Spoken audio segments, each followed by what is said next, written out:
West Bengal council of higher secondary এডুকেশনের নতুন সিলেবাসে তারা নামে একটি ড্রামা দেওয়া ছিল প্রথমে, ওটিকে চেঞ্জ করে এখন রাইডার্স টু দ্য সি নামে একটি ড্রামা অ্যাড করা হয়েছে, যেটি আজকে আমাদের পাঠ্য বিষয়।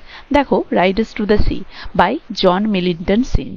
সরাসরি লাইন বাই লাইন ড্রামাটি পড়ার আগে আমরা ড্রামা সম্পর্কে কিছু জেনে নেব। দেখো, জে এম সিঞ্জ হচ্ছে একজন আইরিশ প্লেরাইট এবং পোয়েট। এই নাটকটি রাইডার্স টু দ্য সি এটি একটি ওয়ান অ্যাক্ট প্লে এবং এটা স্টেজড হয়েছিল প্রথমে 1904 সালে এবং পাবলিশড হয়েছিল প্রথমে 1905 সালে। পরে দেখো, ব্যাকগ্রাউন্ড অফ দ্য প্লে। এই নাটকটি লেখার ব্যাকগ্রাউন্ড কি? দেখো, W.B. Yeats হচ্ছে 20th সেঞ্চুরি একজন ফেমাস পোয়েট। তিনি একবার জে এম সিঞ্জকে অ্যাডভাইস করেছিলেন যে অ্যারান আইল্যান্ড নামে একটি আইল্যান্ডে ঘুরে আসতে। তো উনার কথা মতো জে এম সিঞ্জ অ্যারান আইল্যান্ডে ঘুরতে গিয়েছিলেন। এই অ্যারান আইল্যান্ডটা হচ্ছে গালওয়ে বেতে অবস্থিত, যেটি কিনা 30 মাইলস ফ্রম গালওয়ে। আর এই গালওয়েটা হচ্ছে ওয়েস্ট কোস্ট অফ আয়ারল্যান্ড, আয়ারল্যান্ডের পশ্চিম প্রান্তে অবস্থিত। আয়ারল্যান্ডের পশ্চিম প্রান্তে অবস্থিত এই অ্যারান আইল্যান্ডে একবার W.B. Yeats এর অ্যাডভাইস অনুযায়ী আমাদের যে playwright J M Synge তিনি ঘুরতে গিয়েছিলেন। এই অ্যারান আইল্যান্ডটি মূলত 3টি দ্বীপ নিয়ে গঠিত: এনএসমোর, এনএসম্যান এবং এনিশিয়ার, এবং এটি সিচুয়েটেড ইন গালওয়ে বে, যেটা কিনা 30 miles from Galway, west coast of Ireland. এখানকার মানুষেরা ছিল extremely backward and economically primitive. People were extremely backward and economically primitive. তাহলে এখানকার মানুষজনের জীবনযাত্রা ছিল এক্সট্রিমলি ব্যাকওয়ার্ড। এখানকার আদিবাসীদের জীবনযাত্রা পুরনো দিনের এবং ইকোনমিক্যালি প্রিমিটিভ। এরা সাধারণত মাছ, সমুদ্র থেকে মাছ শিকার করা এবং চাষবাসের উপর নির্ভর করত, এবং তাই এদের অর্থনৈতিক উন্নতি সেরকম হয়নি। তো এমন একটি দ্বীপে জে এম সিঞ্জ একবার ঘুরতে গিয়েছিলেন। তাদের সেখানকার আদিবাসীদের জীবনযাত্রা, তারা কিভাবে থাকে, সেখানে কিভাবে তারা পরিবেশে, কোন পরিবেশে বাস করে, এই সমস্ত কিছু তিনি ঘুরে দেখতে গিয়েছিলেন। তাদের জীবনযাত্রা, তারা কিভাবে জীবিকা নির্বাহ করে, এই সমস্ত কিছু তিনি সেখানে থেকে অবজার্ভ করেছিলেন। থিম, এই ড্রামার থিম হচ্ছে পাওয়ার অফ দ্য সি বা রোল অফ দ্য সি। সমুদ্র এখানে কি ভূমিকা পালন করেছে। সি বলতে এখানে আটলান্টিক ওশিয়ানের কথা বলা হয়েছে, এটা মাথায় রাখবে। এখানে এই riders to the sea, sea বলতে আমাদের আটলান্টিক ওশিয়ানের কথা বলা হয়েছে বা আটলান্টিক সি এর কথা বলা হয়েছে। Universal motherhood, fate and morality, life is a journey to the death and struggling of the people of the island. এটা হচ্ছে এই ড্রামার থিম। সেটিং কি? এই ড্রামার প্লেস হচ্ছে 3 আইল্যান্ড অ্যান্ড কোনেমারা, মানে অ্যারান আইল্যান্ডের ওই 3টে দ্বীপ এবং কোনেমারা নামে একটি জায়গা হচ্ছে এর প্লেস। আর টাইম, এই ড্রামার টাইম সেটিং হচ্ছে 1898 টু 1903। এই ড্রামাটি হচ্ছে এই সময়ের মধ্যবর্তী। অ্যাবাউট দ্য টাইটেল, টাইটেল সম্পর্কে কি বলা হয়েছে? দেখো, এই ড্রামার টাইটেল হচ্ছে riders to the sea. Sea বলতে আমি আটলান্টিক ওশিয়ানের কথা বলেছি, এবং রাইডার্স, এখানে রাইডার্স বলতে কাদেরকে বোঝানো হয়েছে? মৌরিয়াস। মৌরিয়াকে না main character of the play, যে এখানে মায়ের ভূমিকা পালন করছে বা heroine of the play. Maurya's father in law, husband and her 6 sons, মানে তার শ্বশুর, হাজব্যান্ড এবং তার যে 6 জন ছেলে, তারাই এখানে রাইডারের ভূমিকা পালন করছে। রাইডার্স বলতে তাদেরকেই বোঝানো হয়েছে। আর সি বলতে তো আমি বলেই দিলাম, তাহলে রাইডার্স টু দ্য সি, এটাই হচ্ছে টাইটেল। এভাবেই টাইটেলটা এসেছে, রাইডার্স টু দ্য সি। দেখো, Riders to the C, a play in one act, first performed at the Mollesworth Hall, Dublin, February 25th, 1904। তাহলে 25শে ফেব্রুয়ারি 1904 এটি প্রথম স্টেজড করা হয়েছিল বা পারফর্ম করা হয়েছিল, আর এটি একটি ওয়ান অ্যাক্ট প্লে। পার্সনস, এই ড্রামার ক্যারেক্টার্সরা কারা? এই ড্রামার ক্যারেক্টারগুলো আমরা দেখে নেব। মৌরিয়া, মৌরিয়াকে অ্যান ওল্ড উইমেন, এটা হচ্ছে যারা ওই চরিত্রে অভিনয় করেছিলেন, অনার লেভলে। তারপর হচ্ছে বার্টলে, হার সন, মানে মৌরিয়ার সন হচ্ছে বার্টলে, বার্টলের ভূমিকায় অভিনয় করেছিলেন W.G. ফে। ক্যাথলিন, ক্যাথলিন হচ্ছে মৌরিয়ার ডটার, তার ভূমিকায় অভিনয় করেছিলেন সারা অলগুড। নোরা, নোরা হচ্ছে আরেকজন মেয়ে মৌরিয়ার আর ইয়াঙ্গার ডটার। নোরা, নোরা হচ্ছে মৌরিয়ার ইয়াঙ্গার ডট, এবং এর ভূমিকায় অভিনয় করেছিলেন এমা ভার্নন। এবং ম্যান অ্যান্ড উইমেন, এবং অন্যান্য ম্যান অ্যান্ড উইমেনরাও এই নাটকে রয়েছে। আশা করি ড্রামাটা লাইন বাই লাইন শুরু করার আগে ড্রামার background, theme, setting, publication, writer, character সমস্ত কিছু সম্পর্কে সবার ক্লিয়ার আইডিয়া হয়েছে, কারো কোথাও অসুবিধে নেই। সিন, দেখো প্রথম দৃশ্যে কি বলা হয়েছে? An island of the West of Ireland, আয়ারল্যান্ডের পশ্চিম প্রান্তের একটি দ্বীপ। তো প্রথম দৃশ্যটা শুরু কোথায় হচ্ছে? দেখো, কটেজ কিচেন, মানে একটা কটেজের তার কিচেনে উইথ নেটস, যেখানে কি রয়েছে, নেটস রয়েছে, অনেক মাছ ধরার জাল রয়েছে। অয়েল স্কিনস রয়েছে। স্পিনিং হুইলস, এবং সুতো কাটে যে চরকা, সেই সুতো কাটার চরকা রয়েছে। Some new board standing by the walls, এবং কিছু নতুন বোর্ড যেগুলো কিনা দেওয়ালে দাঁড় করানো রয়েছে। এই বোর্ডগুলো সাধারণত কফিন তৈরির কাজে ব্যবহৃত হয়। Kathleen, a girl of about 20, finishes kneading cake. Kathleen, যার কিনা বয়স হচ্ছে অ্যাবাউট 20, প্রায় 20-র কাছাকাছি। এটা খুব ইম্পর্টেন্ট, ক্যাথলিনের বয়সটা সবসময় আসে, যার বয়স কিনা 20-র কাছাকাছি। ফিনিশেস নিডিং কেক, সে কেক তৈরি করবে হয়তো, তার জন্য যে মন্ডটা সেটা বানাচ্ছিল। And puts it down in the pot oven by the fire, এবং এটাকে সে আগুনের বা চুল্লির সামনে আগুনের কাছে রেখে দিল একটা পটে, একটা পাত্রে করে। দেন ওয়াইপস হার হ্যান্ডস, তারপরে সে হাতটা মুছলো, মানে সে যে কেক তৈরি করবে, কেকের ওই মন্ডটা তৈরি করে সে আগুনের কাছে রেখে দিল একটা পাত্রে, এবং তারপরে সে তার হাত মুছলো। And begins to spin at the wheel, এবং তারপরে এসে সে কি করলো, শুরু করলো to spin at the wheel, ওই যে সুতো কাটার চরকাটা সেটা ঘুরিয়ে সুতো কাটতে শুরু করে দিল। তাহলে দেখো এখানে আমরা দেখতে পাচ্ছি এই আইল্যান্ডের যেই কটেজের দৃশ্য দেখানো হয়েছে, সেই কটেজের কিচেনে যে মানুষগুলো রয়েছে তাদের জীবনযাত্রা দেখে আমরা বুঝতে পারছি তাদের জীবনযাত্রা খুবই দুর্বিষহ। তারা কেউ খুব একটা ভালো অবস্থায় নেই, এবং তাদের এই যে কাজ কিন্তু কোনো নির্দিষ্ট কাজ নেই যেটা করে তারা জীবিকা নির্বাহ করে। তারা ভার্সাটাইল, বিভিন্ন ধরনের কাজ করতে হয় তাদের এই জীবন নির্বাহ করার জন্য। ক্যাথলিনকেই দেখো, সে প্রথমে কি করলো, তার কেক তৈরি করার কাজটা করলো, কমপ্লিট করার সঙ্গে সঙ্গে সে কিন্তু সুতো কাটতে বসে গেল। এটা তাদের জীবনযাত্রা প্রণালীকে প্রদর্শন করছে। নোরা, আ ইয়াং গার্ল, নোরা একটা যুবতী মেয়ে, puts her head in at the door. তাহলে নোরা দরজার বাইরে থেকে প্রথমে তার মাথাটা বাড়িয়ে ভেতরের কিচেনে কি আছে যেন অবস্থাটা আগে দেখে নিল। মানে এখানে একটা সিক্রেসি ব্যাপার আছে, একটা গোপনীয়তা ব্যাপার আছে। মানে নোরা প্রথমে তার মুখটা বাড়িয়ে কিচেনের ভেতরের অবস্থাটা আগে দেখে নিল, যে কে কোথায় আছে, তারপরে হয়তো সে কোনো কাজ করবে বা কিছু নিয়ে এসে ঢুকবে। এটা হচ্ছে প্রথম দৃশ্য। Nora in a low voice, তাহলে নোরা একদমই আস্তে আস্তে বলল, হোয়ার ইজ সি, সে কোথায়। তাহলে দেখো এর আগে যে দেখেছিলাম নোরা কিচেনে ঢোকার আগে যেন তার প্রথমে মাথাটা দরজার কাছে ঝুঁকিয়ে ভেতরে কিচেনে কে আছে বা কে নেই এটা যেন দেখার চেষ্টা করলে, একটা গোপনীয় ভাব মেনটেন করছিল, কি জন্য এবারে সেটা বোঝা গেল। সেটাই লো ভয়েসে জিজ্ঞেস করলো, হোয়ার ইজ সি, সে কোথায়। এবারে সি বলতে এখানে কার কথা বলা হয়েছে? সি বলতে এখানে এই গল্পের যে মেন হিরোইন বা গল্পের যে মেন নায়িকা মৌরিয়া, মৌরিয়াও বলতে পারো তোমরা, বা মারিয়াও বলতে পারো। বাংলায় বললে মারিয়াও হবে, মৌরিয়াও, যে কোনো একটা বলা যায়। তাহলে সে কোথায়, মানে এখানে নোরা এবং ক্যাথলিনের মায়ের কথা বলা হয়েছে, মারিয়া বা মৌরিয়া। তাহলে নোরা জিজ্ঞেস করছে যে সে কোথায়, সে মানে মা কোথায়, কারণ কিচেনের মধ্যে সে শুধু তার দিদিকে ক্যাথলিনকে দেখেছিল। Cathleen, she is lying down, সে শুয়ে পড়েছে। গড হেল্প হার, ভগবান তাকে সাহায্য করুক। অ্যান্ড মে বি স্লিপিং, এবং ভগবান যদি তাকে সাহায্য করে সে হয়তো ঘুমোতে পারবে। ইফ শি ইজ এবল, সে যদি সমর্থ হয়। তাহলে ভগবানের কৃপায়, ভগবান যদি তাকে সাহায্য করে, ভগবানের কৃপায় সে হয়তো ঘুমোতে পারবে। এই কথাটার দ্বারা আমরা বুঝতে পারছি যে মারিয়া বা মৌরিয়ার সাথে কিছু একটা ঘটেছে, তার মানসিক অবস্থা ঠিক নেই এবং সে খুবই বিধ্বস্ত অবস্থায় রয়েছে, যে সে তার ঘুমও আসছে না, বা সে খুব অস্বস্তি অবস্থায় রয়েছে, যে সে শান্তিতে নেই। তাই এখানে ক্যাথলিন বলেছে ভগবান যদি করে সে হয়তো একটু শান্তিতে ঘুমোতেও পারবে। মানে তার এমন অবস্থা সে যেন শান্তিতে ঘুমোতেও পারছে না, কিছু একটা ঘটেছে যেটা এই দুই বোনের কথা থেকে বোঝা যাচ্ছে। Nora comes in softly, Nora ভেতরে ঢুকলো আস্তে ভাবে। সফটলি বলতে এখানে সিক্রেটলি, মানে নোরা প্রথমে যে মুখ বাড়িয়ে দেখেছিল কিচেনে কেউ আছে কিনা দরজার আড়াল থেকে, তারপরে যে এই কথাটা জিজ্ঞেস করে সে ঢুকলো, তাই বলতে চাইছে নোরা আস্তে আস্তে এলো। কারণ অলরেডি এখানে বলা হয়েছে যে মারিয়া বা মৌরিয়া ঘুমোচ্ছে, তাই তার যাতে না ঘুম ভেঙে যায় নোরা সেইভাবে সাবধানতা অবলম্বন করে ঢুকলো। And takes a bundle from under her shawl, এবং সে যে শালটা গায়ে দিয়েছিল বা চাদরটা মুড়ি দিয়েছিল, সেই চাদরের ভেতর থেকে একটা বান্ডিল বের করলো। এবারে কি সেই বান্ডিল সেটা দেখা যাক। Kathleen spinning the wheel rapidly, সেই সময় ক্যাথলিন কি করছিল, ওই যে সুতো কাটার চরকাটা ঘোরাচ্ছিল, খুব জোরে জোরে ঘোরাচ্ছিল সেই সময়।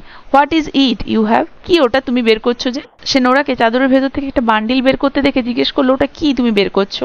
Nora, the young priest is after bringing them. Young priest, দেখো প্রিস্ট দেখে বুঝতে পারছি যে এখানে এই ফ্যামিলির, নোরা, ক্যাথলিন এবং এদের এই ফ্যামিলির প্রিস্ট মানে রিলিজিয়াস দিকে কতটা বিশ্বাস সেখানে বোঝা যাচ্ছে, মানে ধর্মীয় যাজক। ইয়াং প্রিস্ট মানে দেখো প্রিস্টটা সাধারণত বয়স্ক করে হয়, এখানে ইয়াং বলতে ইম্যাচিওর কথা বলা হয়েছে, আবার ইয়াং বলতে কম বয়সীর কথাও বলা হয়েছে।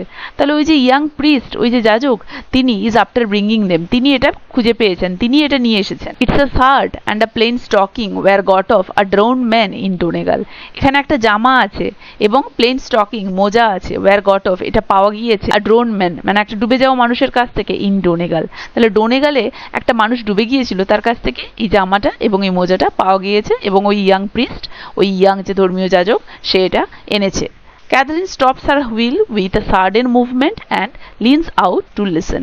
ক্যাথলিন ওই যে চরকা, সুতো কাটার যে চরকাটা খুব জোরে জোরে ঘোরাচ্ছিল, হঠাৎ করে দাঁড় করিয়ে দিল বা বন্ধ করে দিল এবং লিনস আউট টু লিসেন, এবং খুব মনোযোগ সহকারে শুনলো নোরার কথাগুলো। Nora, we are to find out if it's Michael's there, sometime herself will be down looking by the sea. তাহলে এখানে নোরা বলছে যে আমাদেরকে দেখতে হবে এগুলো মাইকেলের কিনা, কারণ মাঝে মাঝে সে সমুদ্রের দিকে নিজে নিজেই চলে যায়, কিছু কিছু সময় সে নিজেই ওই নিচে সমুদ্রের দিকে তাকিয়ে থাকে বা নিচে সমুদ্রের দিকেই যেন চলে যায়, যেন সে কিছু একটা খুঁজছে। এখানে মৌরিয়া বা মারিয়ার কথা বলা হয়েছে, তাদের মায়ের কথা বলা হয়েছে। মানে নোরা এখানে ক্যাথলিনকে বলছে যে এই বান্ডিলে যে জিনিসগুলো আছে এটা তাদের ভাই মাইকেলের কিনা, তাদেরকে এটা দেখতে হবে, কারণ তাদের ভাই মাইকেল কিছুদিন হলো সমুদ্রে পাড়ি দিয়েছে এবং এখনো সে ফেরেনি। তাই তাদের মা মারিয়া সেই বিষয়ে খুবই চিন্তিত, এবং সেই ছেলে আসছে না দেখে তিনিও হয়তো ভাবছেন এই ছেলেটাও বাকি চারজনের মতো, মানে তার হাজবেন্ড, বাকি চারজন ছেলে এবং মাইকেল 5 নম্বর, যে আমার 5 নম্বর ছেলেও কি গিয়ে আর ফিরবে না কখনো, সেই দুশ্চিন্তায় দুঃখগ্রস্ত মনমরা হয়ে আছেন, এবং মাঝে মাঝেই তিনি ছেলের জন্য ওই সমুদ্রের দিকে তাকিয়ে থাকেন এবং সমুদ্রের দিকে নিচে নেমে চলে যান। তাই এখানে নোরা বলেছে যে আমাদেরকে খুঁজে বের করতে হবে এটা মাইকেলের কিনা, যদি মাইকেলের হয় তাহলে মাইকেল আর নেই, কারণ এগুলো পাওয়া গিয়েছে। Kathleen, how would they be Michael's Nora? Nora, এগুলো মাইকেলের কি করে হবে? ক্যাথলিন জিজ্ঞেস করলো। How would he go the length of that way to the far north? কিভাবে ওই সুদূর নর্থে সে পৌঁছবে? তাহলে এখানে ক্যাথলিন নোরাকে জিজ্ঞেস করছে যে তারা তো অ্যারান আইল্যান্ডে থাকে এবং ডোনেগাল তো অনেক দূরে উত্তরে, তাহলে অ্যারান আইল্যান্ড থেকে যদিও পাড়ি দিয়েছিল সমুদ্রে, তার কাছাকাছি সমুদ্রে থাকার কথা মাইকেলের, মাইকেল কি করে সুদূর দূরবর্তী ওই ডোনেগালে পৌঁছবে? তাহলে এগুলো তো মাইকেলের নয়, মাইকেলের কি করে হবে? Nora, the young priest Sage he is known the like of it. Nora তখন বলছে ওই যে ইয়াং প্রিস্ট বলেছিল যে তিনি এরকমই একটা কথা শুনেছেন, লাইক অফ ইট মানে এরকমই একটা ঘটনা তিনি শুনেছেন এই যে শার্ট এবং মোজাগুলো নিয়ে। If it's Michael's they are, he says, এগুলো যদি মাইকেলের হয় তিনি বলেছেন you can tell herself he is got a clean burial by the grace of God. তাহলে তোমরা তাকে বলবে যে সে ভগবানের ইচ্ছেতে বা ভগবানের কৃপায় এক সুন্দর বিউরিয়াল মানে সমাধি পেয়েছে, মানে তাকে সমস্ত নিয়ম কানুন মেনে সমাধিস্থ করা হয়েছে। And if they are not his, এবং এগুলো যদি তার না হয়, তার বলতে মাইকেলের না হয়, এখানে হিজ বলতে মাইকেলের কথা বলা হয়েছে, let no one say a word about them, তাহলে কেউই যেন সে সম্পর্কে একটা কথাও না বলে। For she will be getting her death, কারণ তাহলে কিন্তু এই ধরনের কথা বলার মাধ্যমে, says he with crying and lamenting, তাহলে এগুলো যদি মাইকেলের না হয় তাহলে এগুলো নিয়ে কেউ যেন একটা কথাও না বলে, নইলে কিন্তু তিনি কেঁদে কেঁদে এবং শোক প্রকাশ করে করে নিজেই নিজের মৃত্যু ডেকে আনবেন, এটা সেই ইয়াং প্রিস্ট বলেছে। তাহলে নোরা ক্যাথলিনকে বলল যদি এগুলো মাইকেলের হয় তাহলে তাদেরকে তাদের মা মারিয়াকে বলতে হবে যে মাইকেলকে খ্রিস্টান মতে যেভাবে সুন্দর করে সমাধিস্থ করা হয় সেটাই করা হয়েছে, কিন্তু যদি এগুলো মাইকেলের না হয়ে থাকে তাহলে এই সম্পর্কে কোনো কথা বলার দরকার নেই, নইলে কিন্তু তিনি নিজে নিজেই কান্নাকাটি করে শোক প্রকাশ করে নিজের মৃত্যু ডেকে আনবেন। The door which Nora half closed is blown open by a gust of wind. এরপরে কি দেখা যাচ্ছে? তাহলে নোরা এবং ক্যাথলিন নিজেদের মধ্যে এই কথোপকথনগুলো করছিল, আমরা বুঝতে পারছি তাদের বাড়ির অবস্থা একদমই খারাপ, তারা সবাই মেন্টালি খুবই ডিস্টার্ব, এবং সব থেকে করুণ অবস্থা তাদের মা মারিয়ার, কারণ অলরেডি তার স্বামী মারা গিয়েছে, তার 4 পুত্র সমুদ্রে যাত্রা করতে গিয়ে মারা গিয়েছে, এবং এই 5 নাম্বার মাইকেল হচ্ছে 5 নাম্বার পুত্র, এও গিয়েছে আর ফেরেনি, সেই নিয়ে তিনি খুব দুশ্চিন্তায় রয়েছেন। তাই এই যে 2 বোন ক্যাথলিন এবং নোরা, তার মা ঘুমিয়েছে কিনা এবং ঘুমানোর পরে এই ঘটনাটা, এই যে সুদূর ডোনেগালে একটা শার্ট এবং 2টো মোজা পাওয়া গিয়েছে, ইয়াং প্রিস্ট এইসব কথা বলেছে, খুব গোপনে নোরা সেটা নিয়ে এসে দিদি ক্যাথলিনের সাথে আলোচনা করছে যাতে না মা জানতে পেরে যায়। এরপরে দেখো নোরা যে ঢুকেছিল কিচেনের দরজাটা খুলে, অল্প হালকা দরজাটা অর্ধেক বন্ধ অর্ধেক খোলা অবস্থায় রেখে এসেছিল, কারণ সে যেন বাইরেও দেখতে পারে। তাহলে সেই যে কিচেনের দরজাটি যেটা নোরা হাফ ক্লোজ করে রেখেছিল সেটা কিনা blown open by a gust of wind. তাহলে বলা হয়েছে নোরা যে দরজাটা অর্ধেক বন্ধ করে এসেছিল হঠাৎ যেন এক দমকা বাতাস এসে সেই দরজাটা খুলে দিল। ক্যাথলিন, লুকিং আউট অ্যাংজিয়াসলি, তো তারা যখন সেই দরজা অর্ধেকটা বন্ধ অবস্থায় ভেতরে কিছু আলোচনা করছিল, এক দমকা বাতাস এসে দরজাটা খুলে দেয়, এবং তখন তারা 2 বোন মনে করে কেউ হয়তো বাইরে এসে দাঁড়িয়েছে কিনা বা তাদের কথা শুনছে কিনা। তাই ক্যাথলিন কি করে, লুকিং আউট অ্যাংজিয়াসলি, উদ্বিগ্নভাবে একবার বাইরেটা গিয়ে উকি মেরে দেখে যে কেউ তাদের কথা শুনছে কিনা। Did you ask him would he stop Bartley going this day with the horses to the Galway fair. এখানে ডিড ইউ আস্ক হিম মানে ক্যাথলিন নোরাকে জিজ্ঞেস করছে, হিম বলতে এখানে ইয়াং প্রিস্টের কথা বলা হয়েছে। ক্যাথরিন নোরাকে বলছে, তুমি কি তাকে বলেছো would he stop Bartley going this day? তিনি কি বার্টলেকে বারণ করবেন গোয়িং দিস ডে, আজকে যাওয়ার জন্যে উইথ দ্য হর্সেস, ওই ঘোড়াগুলোর সাথে, টু দ্য গালওয়ে ফেয়ার, ওই গালওয়ের মেলাতে। মানে গালওয়ে এর আগেও বলেছি, গালওয়ে হচ্ছে একটা জায়গা যেখানে কিনা জিনিসপত্র কেনা বেচার হাট বা ফেয়ার টাইপের বসে, এবং সেখানে এই অ্যারান আইল্যান্ডের লোকজন যাতায়াত করে জিনিসপত্র কেনা বেচার জন্যে, এবং বার্টলেও সেখানে যেতে চাইছে হর্সেস গুলো নিয়ে সেগুলোকে বিক্রির উদ্দেশ্যে। এই গালওয়ে ফেয়ার যেতে গেলে গালওয়ে বে পেরোতে হয়, সমুদ্র, যেটা কিনা এই অ্যারান আইল্যান্ডের বসবাসকারী স্থানীয়দের পক্ষে খুবই ভয়ঙ্কর। তাই এখানে নোরা এবং ক্যাথরিনও সেই ভয়টা পাচ্ছে, কারণ গালওয়ে বে পেরিয়ে যেতে হবে গালওয়ে ফেয়ারে, আবার সেই মাঝে সমুদ্র পড়ছে। তাই সে বার্টলে, মানে তাদের যে সর্বশেষ ভাই, বার্টলেকে নিয়ে চিন্তিত এবং জিজ্ঞেস করছে নোরাকে, তুমি কি বলেছো ইয়াং প্রিস্ট কি বারণ করবেন বার্টলেকে আজকে হর্সেস নিয়ে গালওয়ে ফেয়ারে যেতে?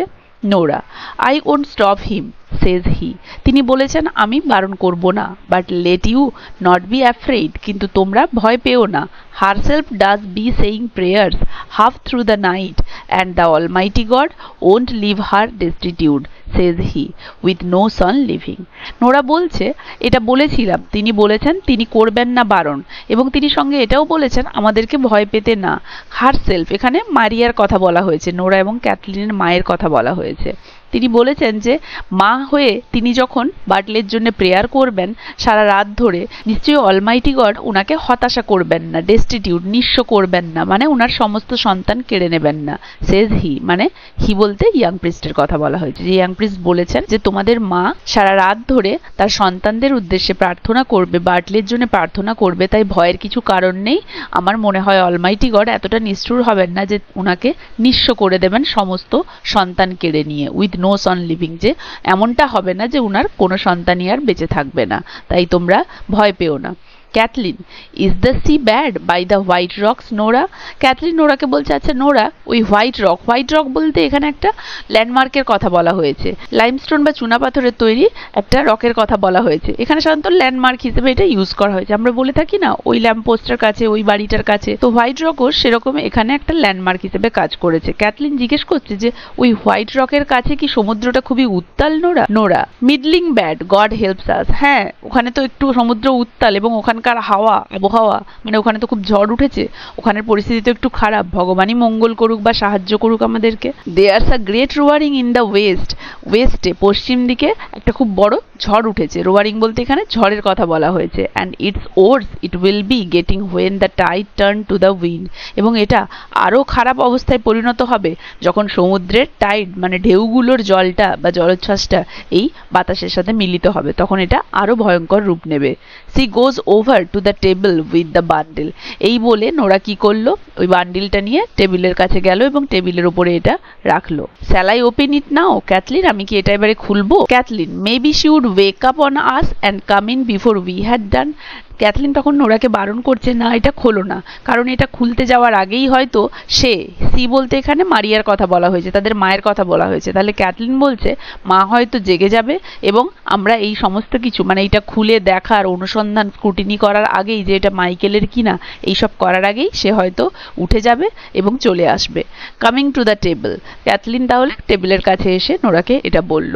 It's a long time we will be and the two of us crying, এবং এটা অনেকটা সময় নেবে আমাদের জন্য, কারণ আমরা এটা খুলবো, স্ক্রুটিনি করব মাইকেলের কিনা, তারপরে যদি এটা মাইকেলের হয় তাহলে এটা আমাদের পক্ষে খুব বেদনাদায়ক হবে, আমরা হয়তো কাঁদতে শুরু করব, তাই এই পুরো ঘটনাটা অনেকটা সময় নেবে, তাই সময় সাপেক্ষ, তাই এটা এখন খোলাটা উচিত হবে না, কারণ সে জেগে যেতে পারে এবং জেগে সে এখানে উঠে আসতে পারে এবং তার কাছে এটা দেখাটা সহ্যের সীমার অতীত হবে, তাই এটা ঠিক হবে না।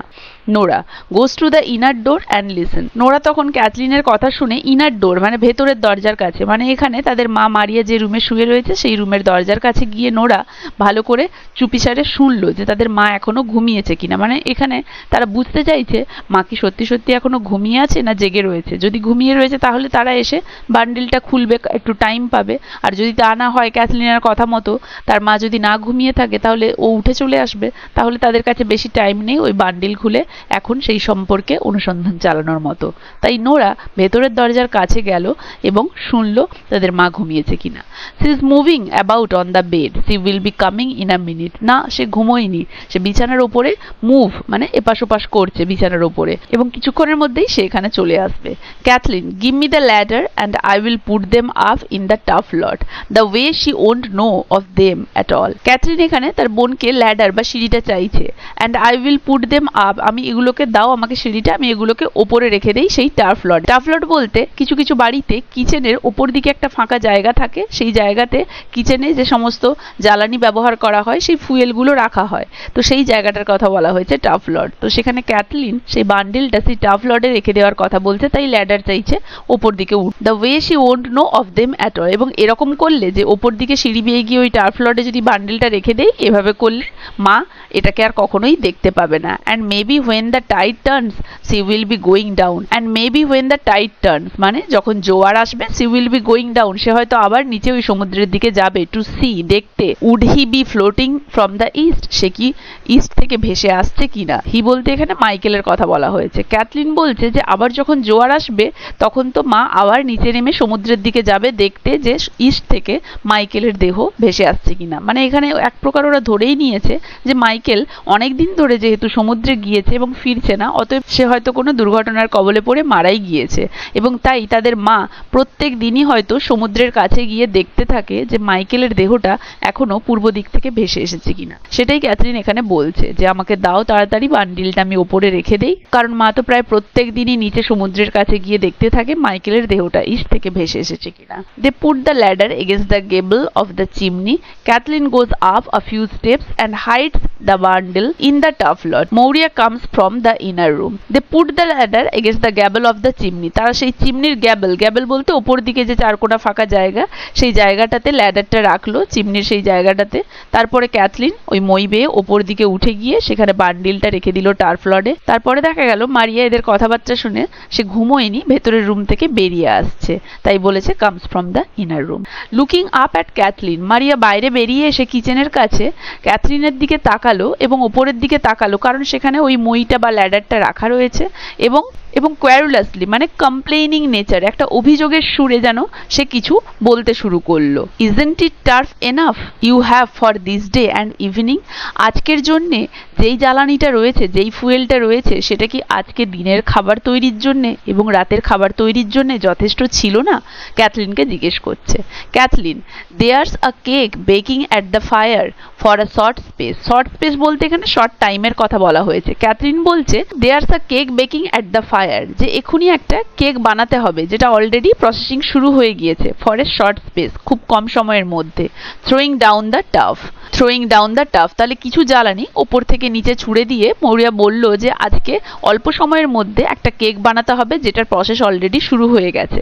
And Bartley will want it, এবং বার্টলের এটা প্রয়োজন হবে when the tide turns if he goes to Connemara, যখন জোয়ার আসবে যদি সে কোনেমারা যায়। দেখো কোনেমারা হচ্ছে একটা জায়গা যেখানে অ্যারান আইল্যান্ডের ওই লোকজনেরা যায়, এটা হচ্ছে একটা ট্রেডিং এর জায়গা, ব্যবসা বাণিজ্যের জায়গা। তাহলে যখন মারিয়া কিচেন রুমে প্রবেশ করলো ল্যাডারটা লাগানো দেখে এবং তাতে ক্যাথলিন উঠে আছে সেটা দেখে ওপর দিকে তাকিয়ে তিনি জিজ্ঞেস করলেন ক্যাথলিনকে যে পরিমাণ জ্বালানি ছিল সেই পরিমাণ জ্বালানি কি আজকে দিনের এবং রাতে খাবার তৈরির জন্য যথেষ্ট নয়? উত্তরে ক্যাথলিন কি বলল? ক্যাথলিন বলল যে একটা কেক তৈরি করতে হবে যেটার প্রসেস অলরেডি শুরু হয়ে গেছে অ্যাট দ্য ফায়ার, এবং খুব কম সময়ের মধ্যে তৈরি করতে হবে। এবং সে ছুড়ে দিল কিছু জ্বালানি, এবং সে বলতে আরো শুরু করলো যে বাটলের হয়তো এটা প্রয়োজন হবে, কারণ যদি জোয়ার আসে সে কোণে মারা যাবে, তাই রাস্তায় তো তার কিছু খাবারের প্রয়োজন হবে, তাই এই কেকটা তাকে তৈরি করে দেওয়া থাকবে, রাস্তায় খিদে টিদে পেলে সে খাবে। Nora peaks up the turf and puts it round the pot oven. Nora কি করলো? ওই ক্যাথলিন যে ল্যাডার মইতে উঠে উপর দিকে টার্ফ থেকে ওই জ্বালানিগুলো ছুড়ে দিয়েছিল সেগুলোকে সে একসাথে করে নিল হাতে করে, এবং সেখানে ওভেনের কাছে গিয়ে পট ওভেনের কাছে গিয়ে সেগুলোকে রাখলো। দেখো এখানে পুরো ব্যাপারটাই নোরা এবং ক্যাথলিন এটা কিন্তু মারিয়াকে লুকিয়ে করছে, কারণ মারিয়াকে সে আসল কারণটা জানতে দেয়নি, কেনই বা তাদের মইয়ের প্রয়োজন হয়েছিল, কেনই বা তারা টার্ফ লডে উঠেছিল। তাই যখনই মারিয়া বেরিয়ে এসেছে তারা কিন্তু জ্বালানি পাড়ার নাম করে পুরোপুরি মারিয়ার সামনে একটা নাটক করলো। Maurya, sitting down on a stool at the fire. Maurya কি করলো, ওই আগুনের সামনে বা উনুনের সামনে একটা টুলের ওপরে বসলো। He won't go this day with the wind rising from the south and west. তাহলে he won't go this day, সে আর যেতে পারবে না with the wind rising from the south west, কারণ সাউথ ওয়েস্ট দক্ষিণ পশ্চিম থেকে খুব বড় ঝড় উঠছে। He won't go this day, সে আর যাবে না। For the young priest will stop him surely, young priest বা ওই যে যাজক অবশ্যই তাকে বারণ করবে। দেখো এর দ্বারা বোঝা যাচ্ছে সেখানকার লোকেদের তাদের প্রিস্ট বা ধর্মীয় যাজকদের উপর কতটা আস্থা, মানে তারা প্রত্যেকটা জিনিস কোথায় যাবে না যাবে, সমুদ্রে পাড়ি দেবে কি না, সমস্ত কিছু তারা ধর্মীয় যাজকদের মত অনুসারে করে, তাদেরকে জিজ্ঞেস করে করে। তাই তিনি বলেছেন সে অবশ্যই আর যাবে না, কারণ ধর্মীয় যাজক ইয়াং প্রিস্ট অবশ্যই নিশ্চয়ই তাকে আজকে বারণ করবে, কারণ এত বড় ঝড় উঠেছে। Nora, he will not stop him mother, and I heard Eamon Simon and Stephen Pheety and Colum Shawn saying he would go. তিনি বারণ করবেন না মা, কারণ আমি শুনেছি Eamon Simon, Stephen Pheety, Colum Shawn এরা হচ্ছে আরও কয়েকজন যারা কিনা আজকে যাবে এবং তাদের সাথেই বাটলে যাবে। তাই এরাও যখন যাচ্ছে, তাই বাটলে একা নয়, এরা সবাই যখন যাচ্ছে তিনি বাটলেকে বারণ করবেন না। Maurya, where is he itself, সে নিজে এখন কোথায় তাহলে, সে বলতে এখানে হি বলতে বাটলের কথা বলা হয়েছে। Nora, he went down to see would there be another boat sailing in the week, and I am thinking it won't be long till he is here now, for the tides turning at the Greenhead and the hookers taking from the east. তাহলে Nora বলছে he went down to see would there be another boat sailing in the week। তাহলে Nora বলছে সে নিচের দিকে সমুদ্রের কাছে গিয়েছে এই সপ্তাহে আর কোনো বোট কোণে মারার উদ্দেশ্যে যাচ্ছে কিনা সেটা দেখতে, এবং আমার মনে হয় and I am thinking it won't be long till he is here now, আর বেশিক্ষণ লাগবে না, সে এখানে এসে উপস্থিত হবে। For the Tides turning at the green head, কারণ অলরেডি জোয়ার চলে এসেছে গ্রিন হেডের কাছে। গ্রিন হেড এখানে আরও একটা ল্যান্ডমার্কের কথা বলা হয়েছে। গ্রিন হেড হয়তো এমন কোনো পাথরখণ্ড যার উপরে শ্যাওলা বা কোনো গাছগাছালি জন্মে সবুজ হয়ে গেছে, তাই গ্রিন হেডের কথা বলা হয়েছে, এবং এটা হয়তো দেখা যায় চোখ দিয়ে সামনেই, এবং এই গ্রিন হেডের কাছাকাছি পর্যন্ত জোয়ার চলে এসেছে, মানে তাই নোরা বলছে জোয়ার যখন চলে এসেছে সে হয়তো যেটা জানতে গিয়েছিল তার জানা হয়ে গিয়েছে বা হয়ে গিয়েছে এই সময়ের মধ্যে, তাই হয়তো সে তাড়াতাড়ি চলে আসবে, কারণ আমি দেখতে পাচ্ছি tide's turning at the green head and the hooker's tacking from the east. এবং হুকার বলতে এখানে যে সমস্ত বোটগুলো সাধারণত পণ্য এবং মালপত্র বহন করে নিয়ে যায়, তাহলে সেটা ইস্ট থেকে চলে এসেছে, কারণ যেহেতু গ্রিন হেডের কাছে জোয়ার চলে এসেছে তাই ওই ধরনের হুকার ইস্টের দিক থেকে চলে আসছে, তাই নিশ্চয়ই এই সপ্তাহে আবার কোনো বোট পাওয়া যাবে কোণেমারা যাওয়ার উদ্দেশ্যে, এই খবরটা সে পেয়ে গিয়েছে এবং এতক্ষণে মনে হয় সে চলে আসবে, কারণ অনেকক্ষণ হলো সে গিয়েছে। Kathleen, I hear someone passing the big stone, আমি শুনতে পাচ্ছি যে কেউ যেন একজন বিগ স্টোনের কাছ দিয়ে আসছে। বিগ স্টোন বলতে এখানে আবার একটা ল্যান্ডমার্কের কথা বলা হয়েছে, এবং মনে করা হচ্ছে হয়তো এই বিগ স্টোনটা যেটা কিনা একটা পাথর যেটা তাদের ওই কটেজের হয়তো কাছাকাছি আছে, তাই ওই পাথরের কাছ দিয়ে কেউ হেঁটে আসছে, সেই সাউন্ডটা ক্যাথলিনের কানে আসছে, তাই সে বলছে আমি শুনতে পাচ্ছি কেউ যেন একজন বিগ স্টোনের কাছে পাস করছে। নোরা, লুকিং আউট, নোরা ক্যাথলিনের কথা শুনে বাইরের দিকে দেখলো, হি ইজ কামিং নাও, এবং বলল হি বলতে বাটলের কথা বলা হয়েছে, এবং বলল সে আসছে এক্ষুনি, and he is in a হারি, এবং তাকে দেখে মনে হচ্ছে সে খুব ব্যস্ত রয়েছে, সে এতটাই তাড়াহুড়োতে আসছে যে তাকে দেখে মনে হচ্ছে সে খুব ব্যস্ত রয়েছে।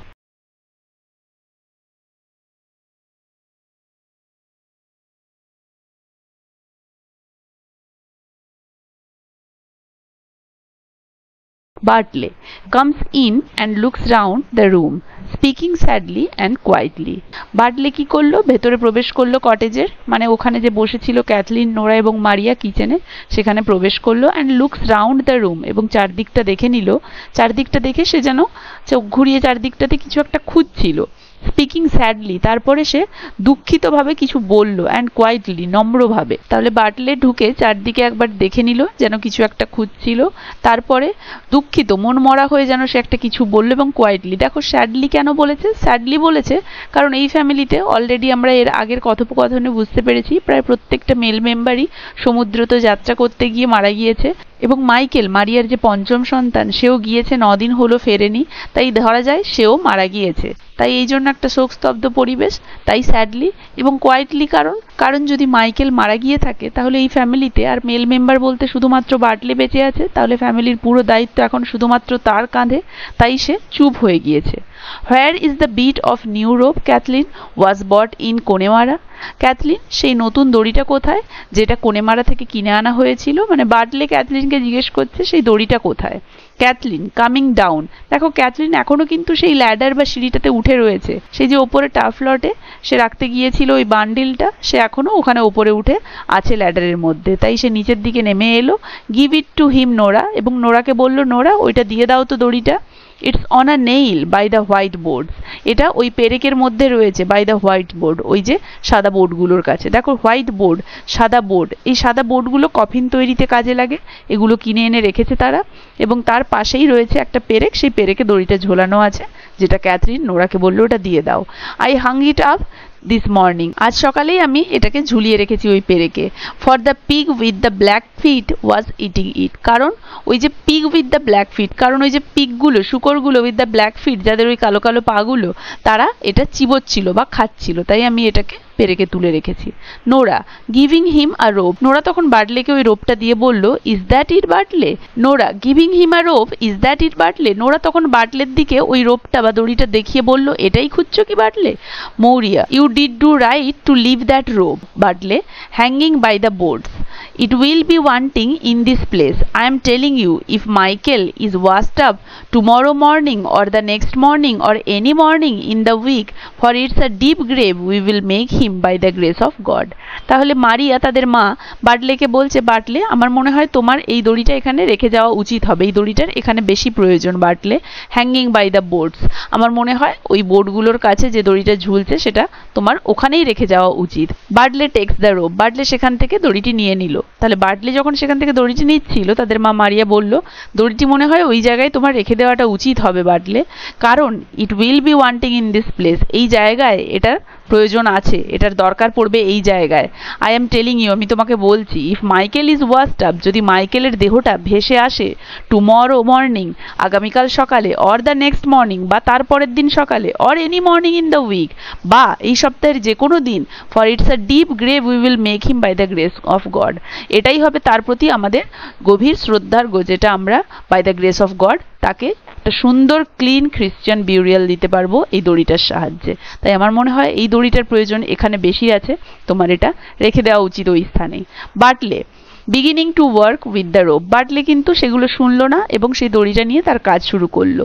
I have no halter the way I can ride down on the mare and I must go now quickly, Bartley বলল এইটা ছাড়া আমার কাছে কোনো দড়ি নেই, আমি যে যাবো আজকে এই যে ঘোড়াগুলোকে বাঁধবো, তার মুখে যে বেঁধে হাতে একটা লাগাম টানবো, সেটার জন্য কোনো দড়ি নেই আমার কাছে, এর কোনো অল্টারনেটিভ নেই, আর আমাকে নিতেই হবে, কারণ আমাকে তো এক্ষুনি যেতে হবে তাড়াতাড়ি। This is the one boat going for 2 weeks or beyond it, and the fare will be a good fare for horses, I heard them saying below. এবং এই যে বোটটি যেটা আজকে যাচ্ছে 2 সপ্তাহে বা তারও বেশি সময় পর্যন্ত, এটি একমাত্র বোট যেটা ওই গালওয়ে ফেয়ারের দিকে যাচ্ছে, এবং এই ফেয়ারটা একটা খুব ভালো ফেয়ার ফর হর্সেস, ঘোড়াদের জন্য, কারণ ঘোড়াদেরকে বেচে আমি ওখানে হয়তো এই ফেয়ারটাতে একটা ভালো মতো দাম পেতে পারবো, তাই ঘোড়া বেচার জন্য এই ফেয়ারটা হচ্ছে একটা ভালো ফেয়ার যেখানে আমি যাচ্ছি, আমি তাদেরকে এটা বলতে শুনেছি। Maurya it's a hard thing they will be saying below if the boy is washed up and there's no man in it to make the coffin and I after giving a big price for the finest white board you did find in Connemara. তাদের মা Maria তখন কি বলছে, it's a hard thing, এটা খুবই কষ্টদায়ক, they will be saying below, তারা বলা বলি করবে, if the body is washed up, যদি ওই দেহটা ভেসে আসে, and there's no man in it to make the coffin, এবং বাড়িতে কোনো পুরুষ মানুষ না থাকে কফিন বানানোর জন্য, and I after giving a big price, এবং আমি যে কিনা এত ভালো দাম দিয়ে for the finest white boards, এই সুন্দর হোয়াইট বোর্ডগুলো এনেছিলাম সব থেকে বেশি ভালো দাম দিয়ে, ইউ ডিড ফাইন্ড ইন কোনেমারা, যেটা তুমি কোনেমারাতে খুঁজে পেয়েছিলে। তাহলে মারিয়া এখানে বার্টলেকে বলছে যে কোনেমারাতে যে ফাইনেস্ট হোয়াইট বোর্ডগুলো তুমি দেখেছিলে, এত দাম দিয়ে এত সুন্দর বোর্ডগুলো আমি কিনে রাখলাম, এবং বাড়িতে যদি কোনো পুরুষ মানুষ না থাকে এবং সেই সময় দেহটা ভেসে আসে মাইকেলের, এবং তাকে আমরা সুন্দর একটা ক্লিন খ্রিস্টিয়ান বিউরিয়াল না দিতে পারি, তাহলে তারা এটা নিয়ে বলা বলি করবে, এবং এটা খুবই কষ্টদায়ক বা বেদনাদায়ক হবে যে এত ভালো দাম দিয়ে বোর্ড কিনে আনার পরেও আমরা মাইকেলকে সুষ্ঠুভাবে সুন্দরভাবে খ্রিস্টিয়ান মত অনুযায়ী বেরিয়াল দিতে যদি না পারি। She looks round at the boards, বোর্ডগুলোর দিকে তাকিয়ে সে বলল, সে বলতে এখানে মারিয়ার কথা বলা হয়েছে, তাদের মার কথা বলা হয়েছে। Bartley, how would it be washed up and we after looking each day for 9 days। Bartley বলছে কিভাবে এটা ভেসে আসবে, আমরা 9 দিন ধরে, দিনের পর দিন 9 দিন ধরে এটার দিকে তাকিয়ে আছি, এতদিনও এটা এলো না, কিভাবে আসবে। and a strong wind blowing a white back from the west and south, এবং strong wind একটা খুব বড় ঝোড়ো বাতাস যেটা কিনা ওয়েস্ট এবং সাউথ দক্ষিণ এবং পশ্চিম দিক থেকে বইছে, while black একদম কালো হয়ে, তাহলে কালো একদম ঝড়ের মতো ঝোড়ো হাওয়া বইছে দক্ষিণ পশ্চিম থেকে। এইরকম প্রবল ঝঞ্ঝা সত্ত্বেও 9 দিন ধরে যখন সেই প্রবল ঝড় ঝঞ্ঝা সেই দেহটাকে ভাসিয়ে আনতে পারেনি, তাহলে কিভাবেই সে দেহটা এখন ভেসে আসবে? এটা তো ভেসে আসা সম্ভবই নয়। এত দুর্যোগ এত ঝড় ঝঞ্ঝার পরেও 9 দিন ধরে যখন এলো না দেহটা ভেসে, এখনো সেটা আসার কোনো সম্ভাবনা নেই, এটাই বাটলে এখানে বলতে চাইছে। Maurya, if it was not found itself that wind is raising the sea and there was a star up against the moon and it rising in the night, তাহলে মারিয়া কি বলছে, if it wasn't found itself that wind is raising the sea and there was a star up against the moon and it is rising in the night, if it was 100 horses or 1000 horses you had itself, what is the price of 1000 horses against a sun when there is one sun only। তাহলে মারিয়া বলছে যে তুমি নিজেই দেখো যে wind এখানে raising the sea, যে সমুদ্রের উপরে খুব বড় ঝড় উঠছে, উইন্ড বাতাস মানে খুব জোরে বাতাস উঠছে মানে ঝড় উঠছে, and there was a star up against the moon, এবং চাঁদের কাছে একটা স্টার একটা নক্ষত্র দেখা যাচ্ছে। তাহলে এটাকে সাধারণত একটা অমিনাস সিম্বল হিসেবে ধরা হয়, যে চাঁদের কাছে যদি একটা তারা দেখা যায় সেই সময়ে তার ইঙ্গিত বহন করছে যেন খুব খারাপ কিছু হতে চলেছে, সমুদ্রে সেই সময় পাড়ি দেওয়া যাবে না। and it raising in the night, এবং রাতের বেলা এটা দেখা যাচ্ছে। if it was 100 horses, এবং যদি 100টা ঘোড়া থাকে, or 1000 horses you had itself, এবং তোমার নিজেরই যদি 1000টা ঘোড়া থাকে, what is the price of 1000 horses, এই 1000টা ঘোড়ার মূল্যই বা কি, against a son, একটা পুত্রের বিপরীতে, যেখানে শুধুমাত্র একটাই সন্তান বেঁচে আছে, মানে যেখানে শুধুমাত্র একটাই সন্তান বেঁচে আছে সেও যদি চলে যায়, তার কাছে 1000টা ঘোড়ার মূল্য পেয়েও সেটা কি লাভ হবে, সেটা তো একটা মায়ের কাছে না পাওয়ারই বরাবর। Bartley, working at the halter to Cathleen, Bartley সেই সময় একটু কাজ করছিল, ক্যাথলিনকে বলল, let you go down each day and see the sheep aren't jumping in on the rye, and if the jobber comes you can sell the pig with the black feet if there is a good price going. Bartley ক্যাথলিনকে বলল কাজ করতে করতে যে let you go down each day, প্রত্যেক দিন তোমরা নিচের দিকে যাবে, কোথায়, and see the sheep aren't jumping in on the rye. Rye বলতে এক ধরনের শস্য যেগুলো ওই শিপগুলো খেতে ভালোবাসে। দেখো ওই শস্যের এরা চাষ করেছে, এরা কিন্তু ভার্সেটাইল, বিভিন্ন উপায়ে এরা জীবিকা নির্বাহ করে, সংসার বা ঘরের খরচ চালানোর জন্য শুধু যে একটার উপরই নির্ভর করে তা নয়, এরা জ্বালানি কোড়ায়, এরা জ্বালানি কোড়ায়, চরকায় সুতো কাটে, আবার এই যে দেখো রাইয়ের চাষ করে, সমুদ্রে এরা মাছ ধরতেও যায়, এরা কফিন বানায়, বিভিন্ন ধরনের কাজ করে। মানে এদের যে সংসার চালানোটা কতটা দুর্বিষহ, বিভিন্ন কাজে এরা নিজেদেরকে নিয়োজিত করে সেই সংসার চালানোর রসদটুকু জোগাড় করে, সেটাই এখানে দুরবস্থাটা এখানে ফুটে উঠেছে। তাহলে বাটলে যাওয়ার সময় বলছে প্রত্যেক দিন নিচে গিয়ে দেখবে ওই রাইয়ের খেতে যেন ওই শিপগুলো তারা এসে না জাম্প করে খেয়ে ফেলে, and if the jobber comes, এবং যদি জবার আসে মানে যারা ওই গবাদি পশুর ব্যবসা করে তারা যদি আসে, তাহলে তুমি ওই যে পিগগুলো আছে, ওই ব্ল্যাক ফিটের কালো পায়ের যে পিগগুলো আছে সেগুলোর যদি ভালো দাম পাও তাহলে বার্গেইন করে তুমি সেগুলোকে বেচে দেবে। Maurya, how would the like of her get a good price for a pig, তখন তাদের মা মারিয়া বাটলেকে বলল, how would the like of her, তার মতো একজন মেয়ে get a good price for a pig, একটা শূকরের জন্য কি করে একটা ভালো দাম পাবে, মানে তার মতো একটা মেয়ে যে কিনা কোনোদিনও এই ধরনের কোনো কাজ করেনি, সে কিভাবে বার্গেইন করে এই ধরনের একটা ভালো দাম সে আনতে পারবে। বাটলে টু ক্যাথলিন, বাটলে ক্যাথলিনকে বলল, if the west wind holds with the last bit of the moon let you and Nora get up weed enough for another cock for the kelp. Bartley ক্যাথলিনকে বলল, if the west wind holds, যদি সমুদ্রে প্রবল ঝড়ঝঞ্ঝা বা ওই পশ্চিমী ঝড় থেমে যায়, with the last bit of the moon, মানে তখনও যদি অর্ধেকটা চাঁদ দেখা যায়, লেট ইউ অ্যান্ড নোরা, তুমি এবং নোরা কোথায় যাবে, গেট আপ উইড এনাফ, তোমরা ওই উইডগুলো কালেক্ট করার জন্য যাবে, for another cock for the kelp.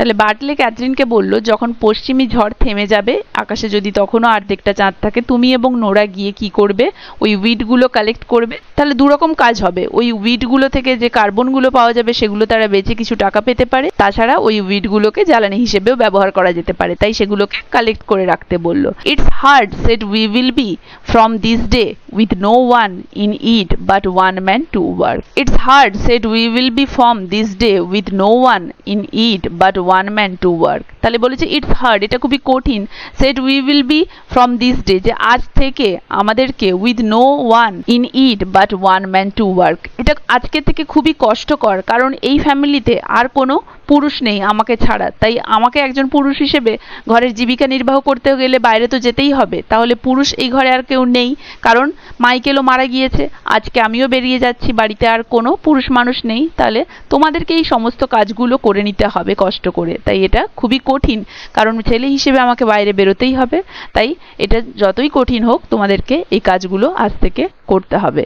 Maurya, it's hard, said we will be surely the day you are drowned with the rest. What way will I live and the girls with me and I an old woman looking for the grave? তখন তাদের মা মারিয়া কি বলছে, যে হ্যাঁ এটা খুবই কষ্টদায়ক এবং এটা শিওর যে তুমিও খুব শীঘ্রই বাকিদের মতো তুমিও ডুবে যাবে, তুমিও মারা যাবে আর ফিরবে না। What way will I live, এবং আমি কিভাবে বাঁচবো, and the girls with me, এবং আমার সাথে এই মেয়েগুলোকে নিয়ে আমি কিভাবে বাঁচবো, and I an old woman, কারণ আমি তো একটা বৃদ্ধ মহিলা, looking for the grave, already আমার মৃত্যুর বয়স হয়ে গেছে, মানে সমাধির দিকে আমি পা বাড়িয়েই বসে আছি, আমি তো আজ নয় কাল মারাই যাব। তাহলে সমস্ত পুরুষ মানুষই যদি মারা যায় বিনা পুত্রে, আমি এই মেয়েগুলোকে নিয়ে কিভাবে বাঁচবো, কারণ আমি অলরেডি বৃদ্ধ, আমি প্রায় মরমর অবস্থা আমার। Bartley lays down the halter, takes off his old coat and puts on a newer one of the same funnel.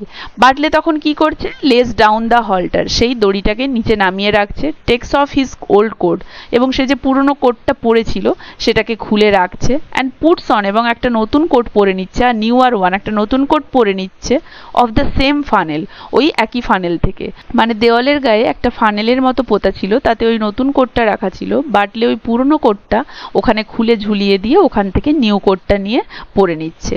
এটার মানে এটা বোঝাচ্ছে বাটলে এখন কনেমারা যাওয়ার জন্য রেডি হয়ে গিয়েছে, এবং অন্যদিকে মারিয়া তার মা খুবই দুঃখজনক অবস্থায়, খুবই হতাশাগ্রস্ত অবস্থায় বসে রয়েছে, এবং সে ভবিষ্যতের আশঙ্কা করছে যে তার এই 6 নম্বর সন্তানও এই যে বেরিয়ে যাচ্ছে সমুদ্রে, সে আর ফিরবে না, সেও খুব শীঘ্রই বাকিদের মতো মারা যাবে। বাটলে টু নোরা, বাটলে নোরাকে বলছে, is she coming to the pier, দেখো তো সি বলতে এখানে বোটের কথা বলা হয়েছে, যে বোটটা পায়ার মানে ওই জেটির কাছ পর্যন্ত এসে পৌঁছেছে কিনা।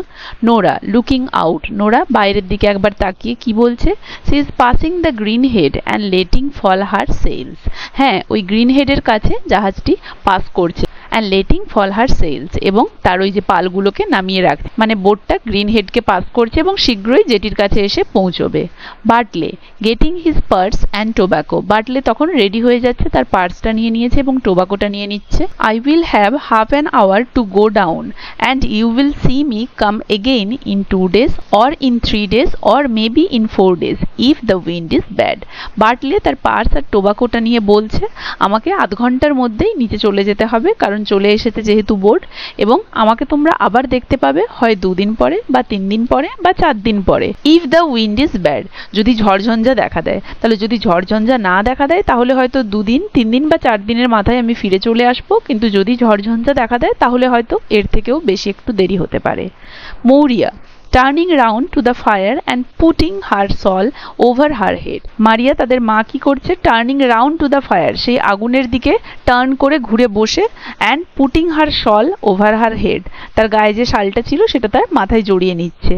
Isn't it a hard and cruel man won't hear a word from an old woman and she is holding him from the sea?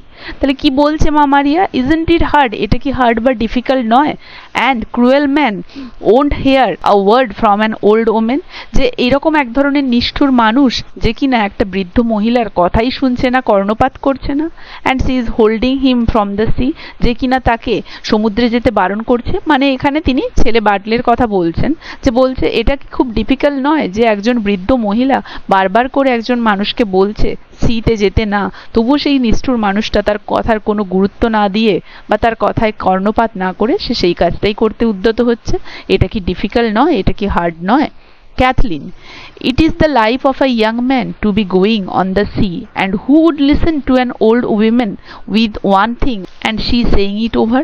তো তখন ক্যাথলিন বলছে, it is the life of a young man, এটাই তো বাড়ির যুবকদের কাজ, to be going on the sea, সমুদ্রে যাওয়া। কারণ ঘরের সমস্ত কিছুর দেখাশোনার যদি দায়িত্ব তার উপরে থাকে, জীবন জীবিকা নির্বাহ করার দায়িত্ব যদি তার উপরে থাকে, তাকে তো সমুদ্রে পাড়ি দিতেই হবে। And who would listen to an old man, আর কে এমন একজন বৃদ্ধ মহিলার কথা শুনবে, with one thing and she saying it over, যে কিনা বারবার একটাই কথা বলে চলেছে এবং বলেই চলেছে। বার্টলে টেকিং দ্য হল্টার, বার্টলে দড়িটি নিল। I must go now quickly, আমাকে অবশ্যই এক্ষুনি তাড়াতাড়ি চলে যেতে হবে বা বেরিয়ে যেতে হবে। I will write down on the red mare, আমি ওই রেড মেয়ার, মেয়ার মানে ওখানে গোটকি, মানে যে female version of the male. তাহলে বার্টলে এখানে বলছে যে আমি ওই লাল রঙের ঘোড়াটা চড়বো, মানে আমি ওই ঘোড়াটা রাইড করব। অ্যান্ড দ্য গ্রে পনি, এবং ওই ধূসর রঙের ঘোড়াটা উইল রান বিহাইন্ড মি, আমার পেছনে দৌড়বে। গ্রে পনিটা হচ্ছে মাইকেলের, এই মাইকেলের ঘোড়াটা তার পেছনে যাবে এবং সে তার নিজের লাল ঘোড়াটা করে সে যাবে। The blessing of God on you, ভগবান তোমাদের মঙ্গল করুক। তাহলে বার্টলে দড়িটা নিয়ে বলছে আমাকে তাড়াতাড়ি যেতে হবে, আমি ওই রেড মেয়ারটা রাইড করব এবং আমার পেছনে গ্রে পনিটা যাবে যেটা মাইকেলের, ভগবান তোমাদের মঙ্গল করুক। হি গোজ আউট, এই বলে সে বেরিয়ে গেল। Maurya crying out as he is in the ডোর, তাদের মা মারিয়া কাঁদতে শুরু করলো যেই না বার্টলে বেরিয়ে গেল। হি ইজ গন নাও, সে চলে গেছে এখন। গড স্পেয়ার আস, ভগবান আমাদেরকে দেখুক। And we will not see him again, আমরা আর তাকে কোনোদিনও দেখতে পাবো না। দেখো এখানে বার্টলে যে একমাত্র এখন জীবিত, সে জাস্ট ঘর থেকে বেরিয়ে গেল, কিন্তু মারিয়া মা হয়ে কেমন একটা অমিনাস, কেমন একটা অমঙ্গলজনক কথাবার্তা বলতে শুরু করেছে। মানে তিনি ভেবেই নিয়েছেন এটাই বার্টলের সাথে তার শেষ দেখা, বার্টলে যেন আর কখনোই ফিরে আসবে না, সে গেল মানে চলেই গেল, এবারে সে মারা যাবে বাকি 5 জন ছেলের মতো। হি ইজ গন নাও, সে চলেই গেল এখন। And when the black night is falling, এবং যখন কালো রাত্রি ঘনিয়ে আসবে, we will have no son left me in the world, তখন আমার এই পৃথিবীতে আর কোনো পুত্র বেঁচে থাকবে না। তাহলে মা হয়ে কত বড় একটা অমঙ্গলজনক কথা বলল যখন ছেলে তার সেই মাত্র পাড়ি দিচ্ছে কোথাও যাওয়ার উদ্দেশ্যে সমুদ্রে। তাহলে দেখো এটাই বুঝিয়ে দিচ্ছে যে এর পরবর্তীকালে নিশ্চয়ই খুব খারাপ কিছু ঘটতে চলেছে, কারণ মায়ের মুখ দিয়ে সাধারণত সবসময় শুভ কথা বেরোয় যখন তার বাচ্চা বাইরে পাড়ি দিচ্ছে বা বাইরে যাওয়ার উদ্দেশ্যে বেরোচ্ছে, কিন্তু এখানে মারিয়া মা হয়ে তার ছেলে যখন বাইরে কোনো একটা কাজের জন্য বেরোচ্ছে, কত বড় অমঙ্গলজনক কথা একটা বলল। এটাই যেন সাইন দিচ্ছে এর পরবর্তীকালে খুব খারাপ কিছু ঘটতে চলেছে। Kathleen, why wouldn't you give him your blessings, তুমি কেন তাকে তার আশীর্বাদ দিলে না? মানে সে তো চলে গেল, যাওয়ার সময় তুমি ছেলেকে কেন আশীর্বাদ দিলে না? ক্যাথলিন মারিয়াকে বলছে। And he looking round in the door, সে পেছন ফিরে তোমার দিকে দেখছিল অনেকবার। ইজন্ট ইট সরো এনাফ, এটা কি খুবই দুঃখজনক নয়? ইজ অন এভরি ওয়ান, প্রত্যেকের কাছে। ইন দিস হাউস, এই বাড়িতে, তাহলে এই বাড়িতে প্রত্যেকের কাছে এটা কি দুঃখজনক নয়? Without your sending him out with an unlucky word behind him and a hard word in his ear, যে এটা এই বাড়িতে কি সবার জন্য দুঃখজনক নয় যে মা হয়ে তুমি ছেলেকে আশীর্বাদ দিলে না সে যখন বেরিয়ে যাচ্ছিল, উল্টে তুমি তার উদ্দেশ্যে এই অশুভ কথাগুলো বললে, এগুলো তো সবসময় তার কানে বাজতে থাকবে। Moria takes up the tongue and begins raking the fire aimlessly without looking round. মারিয়া তখন কি করলো? টেক্স আপ দ্য টং, একটা স্টিক নিল, and begins raking the fire aimlessly, এবং ওই উনুনের মধ্যে যে আগুনগুলো ছিল, যে ছাইগুলো ছিল, সেগুলো উদ্দেশ্যহীনভাবে এপাশ ওপাশ নাড়াচাড়া করতে লাগলো। Nora turning towards her, Nora তার দিকে ঘুরে তাকিয়ে, you are taking away the turf from the cake, মা তুমি কিন্তু টেকিং অ্যাওয়ে দ্য টার্ফ, ওই জ্বালানিগুলো কেকের, মানে কেক বসেছিল তো এখন উনুনে, তো কেকের নিচে যে জ্বালানিগুলো উদ্দেশ্যহীনভাবে একটা লাঠি দিয়ে মারিয়া খোঁচাচ্ছিল, তো নোরা সেটা দেখে বলল, মা তুমি কিন্তু কেকের তলা থেকে আগুনগুলো সরিয়ে নিচ্ছ। ক্যাথলিন ক্রাইং আউট, ক্যাথলিন চিৎকার করে বলল, the son of god forgive us, Son of god বলতে এখানে গডের কথা বলা হয়েছে, যে ভগবান আমাদেরকে ক্ষমা করুক। Nora we are after forgetting his bit of bread, Nora আমরা তো ভুলেই গিয়েছি তাকে এই কেকটা দিতে। She comes over to the fire, সে আগুনের কাছে এসে বলল। তাহলে ক্যাথলিন আগুনের কাছে এসে যখন সে দেখলো উনুনে কেকটা রয়েছে, তখন তার মনে পড়লো এবং সে চিৎকার করে উঠে বলল, ভগবান আমাদেরকে ক্ষমা করুক, আমরা তো তাকে কেকটা দিতেই ভুলে গিয়েছি Nora.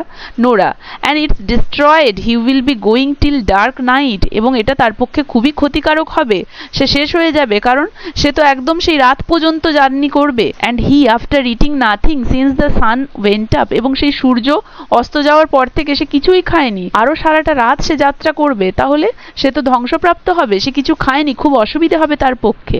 Kathleen turning the cake out of the oven, Cathleen oven থেকে কেকটা নামালো।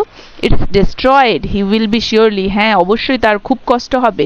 There's no sense left on any person in a house where an old woman will be talking for ever. তাহলে there's no sense left on any person, কোনো মানুষের sense থাকে না বা মাথার ঠিক থাকে না ইন আ হাউস, একটা বাড়িতে, যেখানে কি না একটা বৃদ্ধ মহিলা সবসময় কিছু বলতে থাকে। তাহলে এখানে ক্যাথলিন তার মা মারিয়াকে উদ্দেশ্য করে বলল, হ্যাঁ অবশ্যই তার খুব কষ্ট হবে, কেকটা দিতে ভুলে গিয়েছি, কিন্তু কারই বা মাথার ঠিক থাকে এরকম একটা বাড়িতে যেখানে একটা বৃদ্ধ মহিলা সবসময় বকর বকর করতে থাকে। Maurya sways herself on her stool, সেই সময় মারিয়া কি করলো, তার টুলের উপরে যে বসেছিল নাড়াচাড়া করতে থাকলো। Cathleen cutting off some of the bread and rolling it in a cloth to Maurya, Cathleen কেকটাকে নামিয়ে সেটাকে কয়েকটা টুকরো করলো এবং একটা কাপড়ে জড়িয়ে সেটা মারিয়াকে দিল। Let you go down now to the spring well and give him this and he passing, তুমি এখন এটা নিয়ে যাও ওই স্প্রিং ওয়েলের কাছে, ওই কুয়োটার কাছে, এবং সে যখন পাস করবে এটা তাকে দেবে। হিম বলতে এখানে বাটলের কথা বলা হয়েছে। You will see him then and the dark word will be broken and you can say God speed you the way he will be easy in mind. তাহলে ক্যাথলিন বলছে you will see him then, তুমি সেখানে গেলে তাকে দেখতে পাবে, and the dark word, এবং যে সমস্ত খারাপ কথাগুলো তুমি বলেছো, উইল বি ব্রোকেন, এগুলো সবকিছুই ব্রেক হয়ে যাবে, মানে এগুলো সবকিছুই মুছে যাবে। অ্যান্ড ইউ ক্যান সে, এবং তুমি আরো বলবে, গড স্পিড ইউ, ভগবান তোমাকে আরো দ্রুততা দিক তোমার কাজে, the way he will be easy in mind. তো এইভাবে বললে দেখবে তুমি যে খারাপ কথাগুলো বলেছো তার মনেও যে কষ্ট দুঃখগুলো ছিল সেগুলোও চলে যাবে, তার মাইন্ডটাও ফ্রেশ হবে, তার মনে আর কোনো কষ্ট থাকবে না। Maurya taking the bread, Maria ব্রেডটা নিল। Will I be in it as soon as himself, আমি কি সময়ের মধ্যে সেখানে পৌঁছাতে পারবো, মানে আমি কি তাকে দেখতে পাবো সেখানে গেলে, মানে আমি কি আর দেখতে পাবো, সে চলে যাবে না তো, সেখানে গেলে তাকে পাবো তো, এরকমই জিজ্ঞেস করলো। Cathleen if you go now quickly, হ্যাঁ অবশ্যই পাবে যদি তুমি এক্ষুনি তাড়াতাড়ি বেরো। Maurya standing up unsteadily, Maria নড়বড়ে অবস্থায়, আনস্টেডিলি নড়বড়ে অবস্থায় দাঁড়ানোর চেষ্টা করলো। It's hard set I am to walk, মানে it's very much hard for me to walk, মানে আমার জন্যে, আমার মতো একটা বৃদ্ধ মানুষের পক্ষে হাঁটাটা খুবই কষ্টকর। Cathleen looking at her anxiously, Cathleen মায়ের দিকে উদ্বিগ্নভাবে তাকিয়ে। Give her the stick Nora or maybe she will slip on the big stone, Nora মাকে ওই স্টিকটা, ওই ছড়িটা দাও তো, নইলে ওই বিগ স্টোনের কাছে হয়তো মা পিছলে যাবে বা পড়ে যাবে, নইলে হয়তো মা বিগ স্টোনের কাছে পড়ে যাবে। নোরা হোয়াট স্টিক, নোরা জিজ্ঞেস করছে কোন স্টিকটা। Cathleen the stick Michael brought from Connemara, ওই যে ওই স্টিকটা যেটা মাইকেল মায়ের জন্য এনেছিল কোনেমারা থেকে।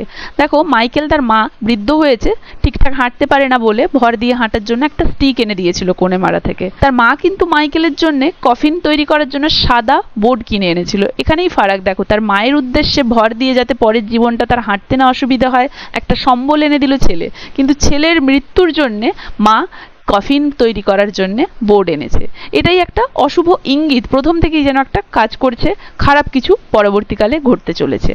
Maurya taking a stick Nora gives her, Maurya সেই স্টিকটা নিয়ে নিল যেটা নোরা তাকে দিল। In the big world the old people do be leaving things after them for their sons and children, এই বড় পৃথিবীতে ওল্ড পিপল বৃদ্ধ মানুষেরা কি করে, ডু বি লিভিং থিংস অনেক কিছু ছেড়ে যায়, আফটার দেম তাদের পরে, for their sons and children তাদের পুত্র এবং সন্তান সন্ততিদের জন্যে। বাট ইন দিস প্লেস, কিন্তু এখানে কি হচ্ছে, ইট is the young man do be leaving things, কিন্তু এখানে ইয়াং ম্যান মানে যুবকেরা ছেড়ে যাচ্ছে জিনিস, বিহাইন্ড ফর দেম তাদের পেছনে, দ্যাট ডু বি ওল্ড তাদের বৃদ্ধ প্যারেন্টসদের জন্য। মানে এখানে এই অ্যারান আইল্যান্ডে এটার উল্টো হচ্ছে, সারা পৃথিবীতে বৃদ্ধ বাবা মারা তাদের সন্তানের জন্য পৃথিবীতে কিছু রেখে যায় যাতে তাদের সন্তান সন্ততিরা ভালো থাকে, কিন্তু এই অ্যারান আইল্যান্ডে ঠিক উল্টো জিনিসটা হচ্ছে, এখানে যুবক ছেলে মেয়েরা তাদের পরবর্তীকালে তাদের বৃদ্ধ প্যারেন্টের জন্য কিছু ছেড়ে যাচ্ছে। She goes out slowly, Nora goes over to the ladder, এইটা বলে মৌরিয়া দীর্ঘশ্বাস ফেলতে ফেলতে উঠে দাঁড়ালো এবং চলতে শুরু করলো বাটলের উদ্দেশ্যে কেকটা নিয়ে। সি গোজ আউট স্লোলি, এইভাবে সে আস্তে আস্তে করে চলতে শুরু করলো। Nora goes over to the ladder, এবং যখনই মারিয়া বেরিয়ে চলে গেল নোরা আবার কিনা ওই ল্যাডার, ওই যে সিঁড়িটা ঠেকানো ছিল ওপরে টার্ফ ফ্লোর পর্যন্ত, ওটাতে উঠে গেল। মানে সে এবং ক্যাথলিন যে প্ল্যানটা করেছিল যে ওই যে বান্ডিলটার মধ্যে যে জিনিসগুলো রয়েছে সেটা মাইকেলের কিনা তারা পর্যবেক্ষণ করে দেখবে, সেটা তো তখনও হয়নি, তাই তারা দ্রুততার সহিত সেই জিনিসটা করবে বলে আবারও নোরা সেই ল্যাডারটায় চড়তে শুরু করলো সেই বান্ডিলটা নামানোর জন্য। জন্য। Kathleen, wait Nora, maybe she did turn back quickly. তো নোরা তার মা বেরিয়ে যাওয়ার পরেই সেই সিঁড়িটাতে উঠে যাচ্ছিল টার্ফ লটের দিকে বান্ডিলটা নামাতে। তখন ক্যাথলিন তাকে বলছে, নোরা একটু দাঁড়াও, maybe she did turn back quickly, হয়তো সে তাড়াতাড়ি ফিরে আসবে, মানে পাশেই তো সে দিয়ে চলে আসবে, হয়তো সে এক্ষুনি ফিরে চলে আসবে, তাই আমাদের আদৌ সেই জিনিসটা নামিয়ে সেটা অনুসন্ধান করার মতো টাইম থাকবে কিনা একটু অপেক্ষা করে যাও। She is that sorry, God help her, you wouldn't know the thing she did do. এখানে ক্যাথলিন নোরাকে বলছে যে তার অবস্থা খুব খারাপ, সে খুবই দুঃখিত অবস্থায় রয়েছে, তার হাজবেন্ড চলে গিয়েছে, তার 4 পুত্র চলে গেছে, মাইকেলের কোনো খোঁজ নেই, আবার বার্টলে সমুদ্রপথে যাত্রা করছে, তার অবস্থা খুবই খারাপ, ভগবান তার মঙ্গল করুক। She wouldn't know the thing she did do, সে নিজেই জানে না সে কখন কি করবে, মানে তার মাথার অবস্থা একদমই ঠিক নেই, একেই সে খুব খারাপ অবস্থার মধ্যে দিয়ে যাচ্ছে, আবার যদি এই জিনিসটা তার চোখে পড়ে যায় আমরা যেটা তার কাছ থেকে লুকাতে যাচ্ছি তাহলে খুব খারাপ হবে। তাই এখন এই সময় হঠাৎ করে এই জিনিসটা নামিয়ে নেওয়া উচিত হবে কিনা, সে ফিরে আসে কিনা সেটা একটু দেখে নাও, ওয়েট করে যাও, কারণ সে কখন কি করছে তার মাথার ঠিক নেই, সে নিজেই জানে না। Nora, is she gone round by the bush, দেখো তো সে ওই বুশের কাছাকাছি গিয়েছে কিনা। নোরা তখন ক্যাথলিনকে জিজ্ঞেস করলো, দেখো তো সে ওই বুশের কাছাকাছি গিয়েছে কিনা, সে বলতে তাদের মা মারিয়ার কথা বলা হয়েছে। ক্যাথলিন, লুকিং আউট, ক্যাথলিন বাইরেটা একবার দেখলো, সি ইজ গন নাও, হ্যাঁ সে চলে গিয়েছে, থ্রো ইট ডাউন কুইকলি, তাড়াতাড়ি ফেলো এখন এটা, for the Lord knows when she will be out of it again. তাহলে ক্যাথলিন বাইরেটা দেখে বললো, হ্যাঁ সে চলে গেছে, তাড়াতাড়ি ওটা ফেলো, মানে ওই বান্ডিলটা উপরে টার্ফ লট থেকে ফেলো, এবং ভগবানই জানে কখন সে আবার না ফিরে চলে আসে হঠাৎ করে। Nora, getting the bundle from the loft, Nora ওই লফট থেকে বান্ডিলটা নিয়ে বলল, the young priest said he did be passing tomorrow and we might go down and speak to him below if it's Michael's there surely। তাহলে এখানে Nora বলছে ক্যাথলিনকে সেই young priest আগামীকাল তাদের এইখান দিয়ে যাবে, মানে তাদের বাড়ির পাশ দিয়ে পথযাত্রা করবে, এবং সেই সময় তারা কি করবে, তারা গিয়ে তাকে জিজ্ঞেস করবে, যদি আজকে এই বান্ডিলে থাকা জিনিসগুলো তারা অনুসন্ধান চালিয়ে জানতে পারে মাইকেলের, তারা শিওর হয় যে হ্যাঁ এগুলো মাইকেলের, তাহলে এ বিষয়ে তারা গিয়ে ইয়াং প্রিস্ট যখন আগামীকাল তাদের বাড়ির পাশ দিয়ে যাবে সে বিষয়ে তাকে বলবে। Cathleen, taking the bundle, Cathleen বান্ডিলটা নিয়ে, did he say what way they were found, Cathleen তখন তার হাত থেকে বান্ডিলটা নিয়ে বলল, আচ্ছা সে কি বলেছে এগুলো কিভাবে পাওয়া গেছে, সে বলতে এখানে ইয়াং প্রিস্টের কথা বলা হয়েছে, আর দে বলতে ওই বান্ডিলে থাকা জিনিসগুলো বলা হয়েছে। তাহলে ক্যাথলিন নোরাকে জিজ্ঞেস করছে, আচ্ছা ইয়াং প্রিস্ট কি বলেছে যে এই জিনিসগুলো কিভাবে পাওয়া গেল। তারপরে দেখো নোরা কামিং ডাউন, নোরা ল্যাডারে উঠেছিল তাই সে নিচের দিকে নেমে আস্তে আস্তে বলল, দেয়ার ওয়্যার 2 men says he, হ্যাঁ সে বলেছে যে সেখানে 2 জন মানুষ ছিল, and they rowing round with Peyton before the cocks crowed, and the oar of one of them caught the body, and they passing the black cliff of the north। তখন Nora ওই সিঁড়ি থেকে নামতে নামতে বলল, হ্যাঁ সে বলেছে যে ওখানে 2 জন মানুষ ছিল, তারা কি করছিল, rowing round with Peyton before the cocks crowed, তারা কি করছিল, পটিন হচ্ছে অবৈধ হুইস্কি বা মদ, অবৈধ কেন, কারণ ওখানে প্রকাশ্যে এই মদ পান করাটা খুবই অপরাধ, তাই এখানে বলা হয়েছে অবৈধ হুইস্কি। 2 জন মানুষ ছিল যারা মদ্যপান করে বিফোর দ্য কক্স ক্রোন, ভোরবেলায় কি করছিল, দাঁড় বেয়ে চলছিল, ওয়ার মানে দাঁড় বেয়ে যখন চলছিল তখন তাদের মধ্যে একজনের দাঁড়ে এই বডিটা লাগে, এবং তারপরে তারা ওই ব্ল্যাক ক্লিপ পাস করে সুদূর উত্তরের দিকে চলে যায়। Cathleen, trying to open the bundle, Cathleen বান্ডিলটা খোলার চেষ্টা করলো, give me a knife Nora, the strings perished with the salt water and there's a black knot on it, you wouldn't loosen in a week. Cathleen তখন বান্ডিলটা খোলার প্রথমে চেষ্টা করলো, পারলো না, তখন নোরাকে একটা নাইফ চাইলো, ছুরি, এবং সে বলল যে স্ট্রিংস পেরিস বলতে ওই দড়িটা একটা ইট দিয়ে বাঁধা ছিল, এবং সমুদ্রে নোনা জল লেগে যেমন সবকিছু ক্ষয়ে যায় ওই ইটটাও কিছুটা ক্ষয়ে গিয়েছিল ওই গিটটার কাছে। তাই ক্যাথলিন বলছিল এই গিটটা ক্ষইতে ক্ষইতে এমন একটা অবস্থায় পৌঁছেছে এবং তার উপরে একটা ব্ল্যাক কালো স্পট হয়ে গিয়েছে যে এটাকে খুব জোর চেষ্টা করলেও 1 সপ্তাহ লেগে যাবে তোমার, তুমি যদি নিজে চেষ্টা করে খুলতে যাও নাইফ ছাড়া। তাই সে নাইফটা চাইলো নোরাকে। Nora giving her a knife, Nora তাকে একটা ছুরি দিল। I have heard tell it was a long way to Donegal, Nora ক্যাথলিনকে ছুরিটা দিয়ে বলল, আমি শুনেছি টেল বলতে it was a long way to Donegal, যে ডোনেগাল এখান থেকে কিন্তু অনেক দূরের রাস্তা।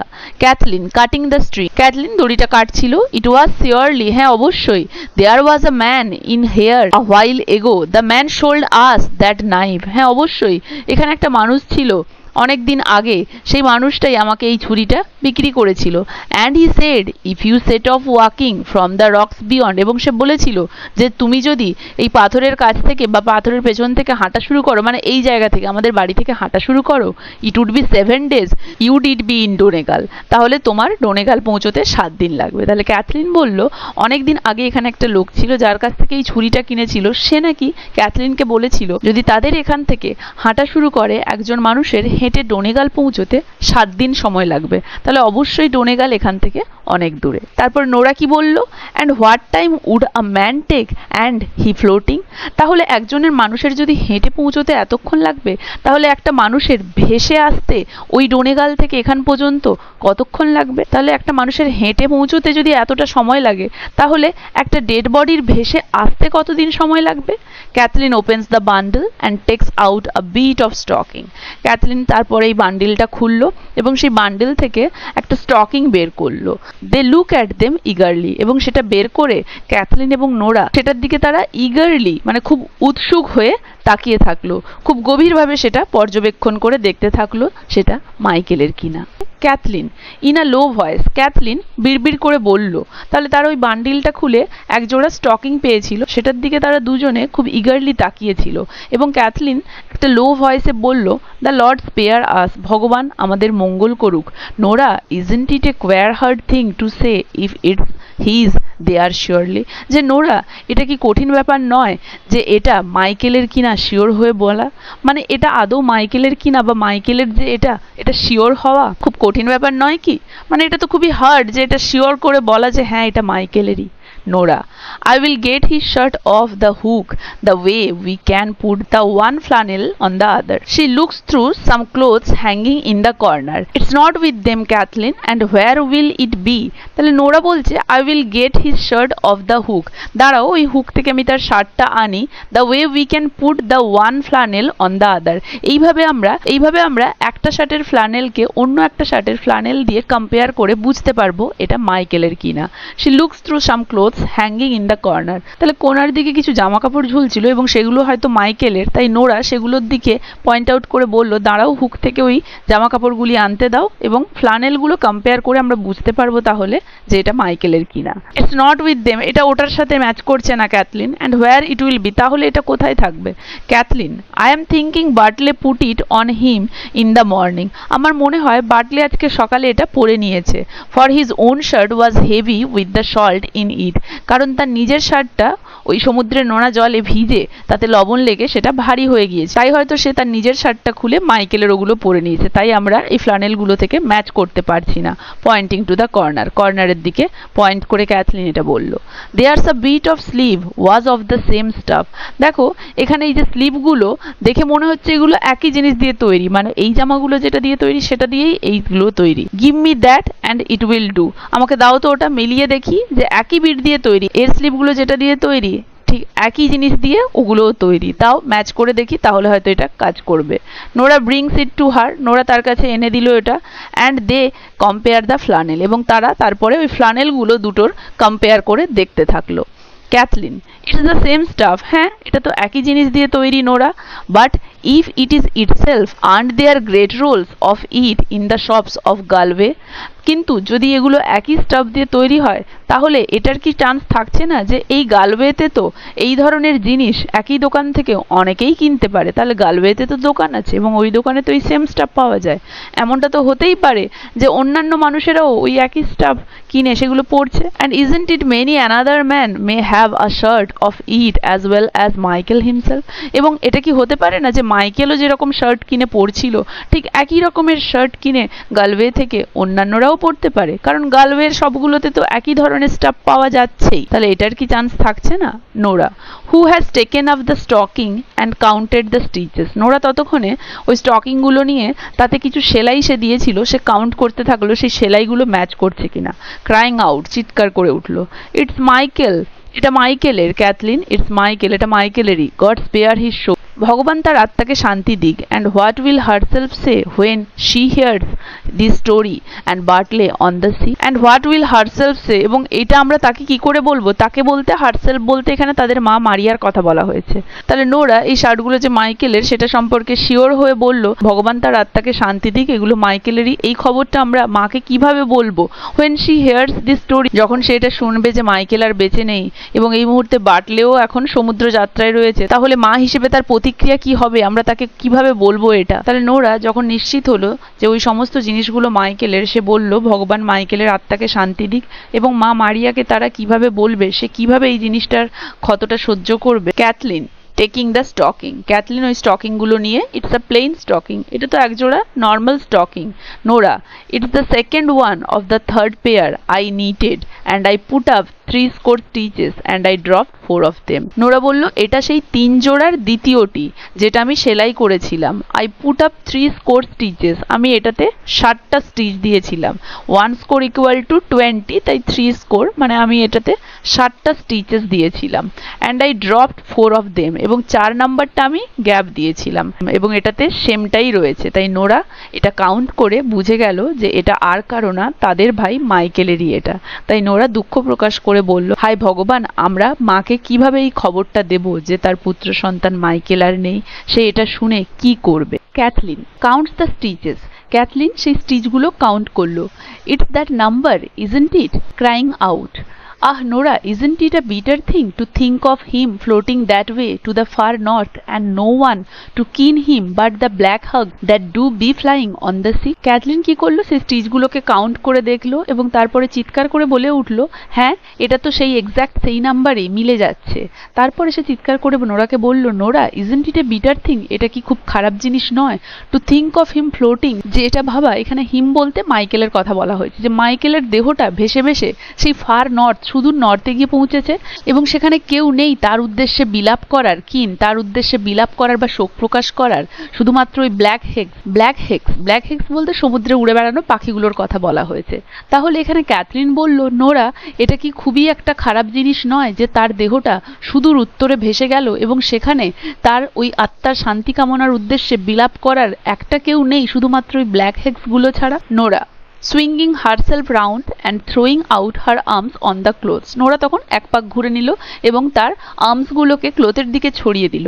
and isn't it a pitiful thing when there is nothing left of a man who was a great rower and fisher but a bit of an old shirt and a plain stocking? তাহলে তারপরে Nora এক পাক ঘুরে গিয়ে তার হাতটা ওই ক্লোথের দিকে বাড়িয়ে দিয়ে বলল, আর এটা কি খুবই একটা খারাপ জিনিস নয় যে একটা মানুষ যে কিনা একটা গ্রেট রোয়ার মানে যে খুব ভালো নৌকা বইতে পারে, নৌকার দাঁড় বইতে পারে, এবং ফিশার মাছ ধরতে পারে, মানে মাছ ধরতে এবং নৌকা চালাতে পারদর্শী এমন একটা মানুষের বাড়িতে তার জামা কাপড়ের শুধুমাত্র এক টুকরো শার্ট রয়েছে এবং তার স্টকিং এর একটা টুকরো রয়েছে, আর বেশি কিছুই নেই তার জামা কাপড়ের, এটা কি একটা খুবই দুঃখজনক বা হৃদয় বিদারক জিনিস নয়? ক্যাথলিন আফটার অ্যান ইনস্ট্যান্ট, তৎক্ষণাৎ, tell me, is herself coming, Nora? I hear a little sound on the path.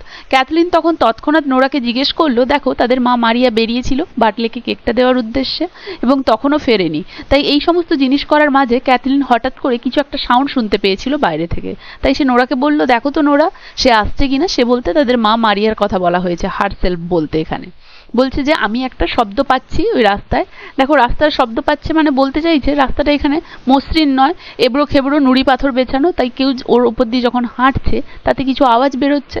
তাই সে বলছে আমি রাস্তা থেকে একটু আওয়াজ পাচ্ছি, দেখো তো সে আসছে কিনা। নোরা লুকিং আউট, নোরা যথারীতি বাইরের দিকে তাকালো। সি ইজ, ক্যাথলিন, হ্যাঁ আসছে সে। সি বলতে এখানে মারিয়ার কথা বলা হয়েছে। She is coming up to the door, সে প্রায় দরজার কাছে এসে পৌঁছেছে। Cathleen put this things away before she will come in, এই জিনিসগুলো সরিয়ে রাখো সে ভেতরে আসার আগে। Maybe it's easier she will be after giving her blessing to Bartley, হয়তো এটা খুবই ইজিয়ার মানে খুব সহজ হয়ে উঠবে তার আশীর্বাদ বাটলেকে দেওয়ার পরে। And we won't late on we have heard anything the time he is on the C, এবং আমরা যতক্ষণ পর্যন্ত বাটলে সমুদ্রে থাকবে আমরা তাকে এটা জানাবো না যে আমরা কি শুনেছি। তাহলে এখানে ক্যাথলিন বলছে যে এগুলোকে সরিয়ে রাখো, সে যেন এগুলো দেখতে না পায়। হয়তো বাটলেকে আশীর্বাদ দিয়ে আসার পরে তার ভারাক্রান্ত মনটা একটু হালকা হয়েছে, সে হয়তো এখন একটু হালকা বোধ করছে, কারণ বাটলে যাওয়ার সময় যে খারাপ কথাগুলো মা হিসেবে উচ্চারণ করেছিল তাতে তার মন ভারাক্রান্ত ছিল, সে একটু অ্যাবসেন্ট মাইন্ডেড ছিল। এখন হয়তো বাটলের সাথে দেখা করে তাকে আশীর্বাদ দিয়ে আসার পরে সে একটু সুস্থ স্বাভাবিক হয়েছে। তাই এই সময় আমরা কি শুনেছি সেটা তাকে আমরা জানতে দিতে চাই না যতক্ষণ বাটলে সমুদ্রে আছে। Nora helping Kathleen to close the bundle. Nora help করলো ক্যাথলিনকে ওই বান্ডিলটা গুটিয়ে নেওয়ার জন্য। We will put them here in the corner. আমরা এগুলোকে এই কোণাতে রেখে দেবো। They put them into a hole. Them বলতে এখানে ওই বান্ডিলে থাকা জামা কাপড়গুলোর কথা বলা হয়েছে। তারা সেগুলোকে কি করলো? Into a hole in the chimney corner. তারা সেই জামা কাপড়গুলোকে চিমনি কর্নারের সেই গর্তে রেখে দিল। Kathleen goes back to the spinning wheel. Kathleen তারপরে সুতো কাটার যে ওই চরকা সেখানটাতে ফিরে গেল। Nora will see it was crying I was.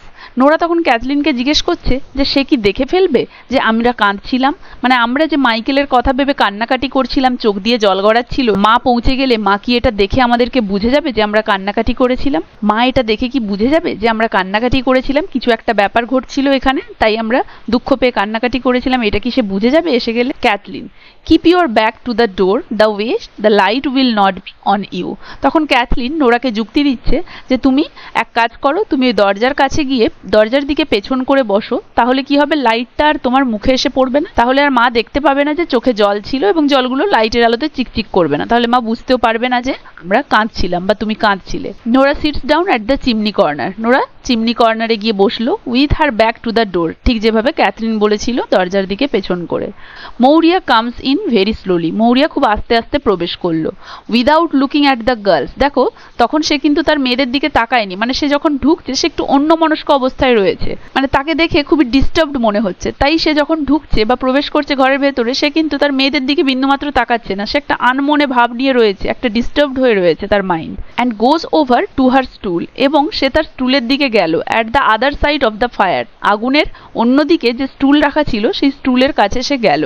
The cloth with the bread is still in her hand. এখনো পর্যন্ত তার হাতে কিন্তু ওই ব্রেডটা যেটা কিনা একটা ক্লোথে জড়ানো ছিল সেটা কিন্তু ধরা আছে। মানে যাওয়ার সময় ক্যাথলিন কেকটাকে একটা কাপড়ে মুড়ে তার মায়ের হাতে দিয়েছিল, সেই কাপড়ের টুকরোটা যেটার মধ্যে কেক ছিল সেটা কিন্তু এখনো তার হাতে ধরা রয়েছে। The girls look at each other. মেয়েরা মানে নোরা আর ক্যাথলিন একে অপরের দিকে তাকালো। And Nora points to the bundle of bread. এবং নোরা ওই বান্ডেল অফ ব্রেডের দিকে পয়েন্টস করে মারিয়াকে কিছু জিজ্ঞেস করতে উদ্যত হলো। নোরা দেখলো তার মায়ের হাতে যে বান্ডিলটা তারা দিয়েছিল সেই কেকের বান্ডিলটা এখনো রয়েছে। দুজনে মিলে বুঝতে পেরেছিল তাদের মা মারিয়া যখন রুমে ঢুকেছিল তাকে অনেকটা বিধ্বস্ত অবস্থায়, অন্যমনস্ক অবস্থায় দেখাচ্ছিল এবং তার হাতে সেই পুটলিটা, কেকের পুটলিটা এখনো রয়েছে। You didn't give him his bit of bread. Kathleen সেই বান্ডেলটার দিকে, কেকের ওই বান্ডেলটার দিকে পয়েন্ট আউট করে বলল যে তুমি কি এই ব্রেডটা এখনো দাওনি ওকে? মৌরিয়া বিগিনস টু কিন সফটলি উইদাউট টার্নিং রাউন্ড। দেখো মারিয়া কি করলো, মারিয়া তার দিকে না ঘুরেই বিগিন টু কিন সফটলি মানে বিলাপ করতে থাকলো softly. Kathleen did you see him riding down. তুমি কি তাকে দেখেছো? তার সাথে কি তোমার দেখা হয়েছে? Maurya goes on কিনিং। মারিয়া ক্যাথলিনের কথার কোনো উত্তরই দিল না, সে বিলাপ করতেই থাকলো, কাঁদতেই থাকলো। Cathleen a little impatiently. Cathleen কিছুটা বিরক্ত হয়ে God forgive you isn't it a better thing to raise your voice. ভগবান তোমার মঙ্গল করুক, তুমি কি কিছু বলতে পারছো না? মানে কান্নাটা থামিয়ে তুমি কি দয়া করে কিছু বলবে? And tell what you seen. কি দেখেছো তুমি সেটা কি বলবে? Then to be making lamentation for a thing that's done. মানে যে জিনিসটা ঘটে গেছে সেটার জন্য বিলাপ না করে দয়া করে কি তুমি তোমার মুখ ফুটে বলবে কি দেখেছো? Did you see Bartley? I am saying to you. তুমি কি বাটলেকে দেখেছো? হ্যাঁ আমি তোমাকেই জিজ্ঞেস করছি, মানে যা হওয়ার তো হয়েই গেছে, তুমি কি দয়া করে কান্নাটা থামিয়ে বলবে যে তুমি কি দেখেছো? Maurya with a weak voice. মা মারিয়া তখন ক্ষীণ গলায় বলল my heart's broken from this day. আমার হৃদয়টা আজ থেকে ভেঙে গেল। Kathleen as before. ক্যাথলিন যেরকম আগে জিজ্ঞেস করছিল একইভাবে জিজ্ঞেস করছে ডিড ইউ সি বাটলে? তুমি কি বাটলেকে দেখেছো? Maurya I seen the fearfullest thing. তখন তাদের মা মারিয়া বলল আমি ভয়ঙ্কর কিছু দেখেছি। Cathleen leaves her wheel and looks out. Cathleen তখন ওই সুতো কাটার চরকাটা যেটা কিছুক্ষণের জন্য থামিয়েছিল সেটাকে পুরোপুরি ছেড়ে তার দিকে তাকালো। God forgive you, he is riding the mare now over the green head and the grey pony behind him. ভগবান তোমার মঙ্গল করুক, সে তো এখন ওই ঘোড়াটা রাইড করে যাচ্ছে, ওই গ্রিন হেডের কাছে হয়তো পৌঁছেছে, অ্যান্ড গ্রে পনি বিহাইন্ড হিম, এবং তার পেছনে ওই গ্রে পনিটা যাচ্ছে। মানে ক্যাথলিন তার মায়ের কথা শুনে তাকে বলল যে ভগবান তোমার মঙ্গল করুক, তোমার সাথে কি বাটলের দেখা হয়নি? সে তো এখন ঘোড়া ঘোড়াটা চালিয়ে ওই গ্রিন হেডের কাছে হয়তো গিয়েছে এবং গ্রে পনিটা হয়তো তার পেছনে পেছনে যাচ্ছে। Maurya starts so that her shawl falls back from her head and shows her white tossed hair with a frightened voice। তখন মারিয়া, তাদের মা মারিয়া কি করলো, স্টার্ট বলতে শুরু করলো, so that her shawl falls back, এবং যেই না সে বলতে শুরু করলো তার শালটা যেটা সে জড়িয়ে রেখেছিল সেটা তার মাথা থেকে খুলে নিচের দিকে পড়ে যাচ্ছিল, এবং shows her white tossed hair, এবং যখন সেটা তার মাথা থেকে খুলে পড়ে যাচ্ছিল তখন তার মাথায় ওই সাদা সাদা চুলগুলো টোস্ট এলোমেলো হয়ে রয়েছে, সেটা বোঝা গেল। দেখো এই সাদা চুলগুলো এলোমেলো হয়ে যে রয়েছে এটার দ্বারা বোঝা যাচ্ছে তার মা খুব একটা ভালো অবস্থায় নেই, মানে তার মেন্টাল কন্ডিশন খুব একটা ঠিক নেই, তিনি খুবই ডিস্টার্ব হয়ে রয়েছেন, মানে কিছু একটা তিনি এমন দেখেছেন যেটার দ্বারা তিনি খুবই বিভ্রান্ত হয়ে রয়েছেন।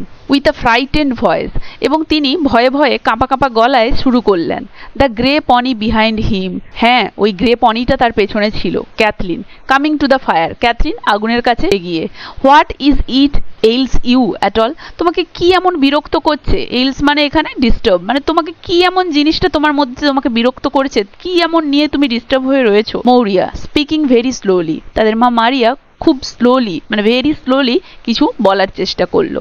I have seen the fearfullest thing any person has seen since the day Bride Dara seen the dead man with the child in his arm. তখন তাদের মা মারিয়া খুব স্লোলি বলতে শুরু করলো যে I have seen the fearfullest thing, আমি সব থেকে ভয়ঙ্কর একটা জিনিস দেখেছি। কি সেটা? যে এনি পার্সন হ্যাজ সিন, যেটা কেউ আজ পর্যন্ত দেখেনি। Since the day Bride Dara scene, এখানে ব্রাইড দ্বারা এখানে একটা অ্যালিউশন দেওয়া হয়েছে, এখানে একটা রেফারেন্স দেওয়া হয়েছে। দেখো ব্রাইড দ্বারা হচ্ছে কেল্টিক মাইথোলজি অনুসারে একজন গডেসেস, মানে আইরিশদের যে কেল্টিক মাইথোলজি সেটা অনুসারে একজন গডেসেস, যিনি কিনা একটা ভিশন দেখেছিলেন, একটা ডেড ম্যান একটা মৃত চাইল্ডকে তার কোলে নিয়ে যাচ্ছে, এবং এই ভিশনটার সিগনিফিকেন্স হচ্ছে খুবই ক্ষতিকারক, এবং এটার দ্বারা খুব সিগনিফিক্যান্ট লস বোঝায়, মানে খুব গভীর একটা দুঃখ পাবে এমন কিছু সামনে ঘটতে চলেছে, খুব খারাপ কিছু সামনে ঘটতে চলেছে, এটারই তাৎপর্য এই ভিশনটার। তো তিনি বলছেন যে আমি দেখেছি আ dead man with the child in his arm, পুরো সেই ব্রাইডারের মতো আমি যেন দেখেছি একটা ডেড ম্যান একটা চাইল্ডকে তার আর্মে করে নিয়ে যাচ্ছে। ক্যাথলিন অ্যান্ড নোরা, তো এটা শোনার পরে ক্যাথলিন এবং Nora they crouch down in front of the old woman at the fire, এটা শুনে ক্যাথলিন এবং নোরা বিধ্বস্ত হয়ে তাদের মা যেই স্টুলটায় বসেছিল তাদের সামনে, তারা দুজনই মায়ের সামনে ওই আগুনের কাছে বসে পড়ল। Nora tell us what it is you seen, Nora তখন তার মা মারিয়াকে বলল যে আমাদেরকে বলো তুমি ঠিক কি দেখেছো।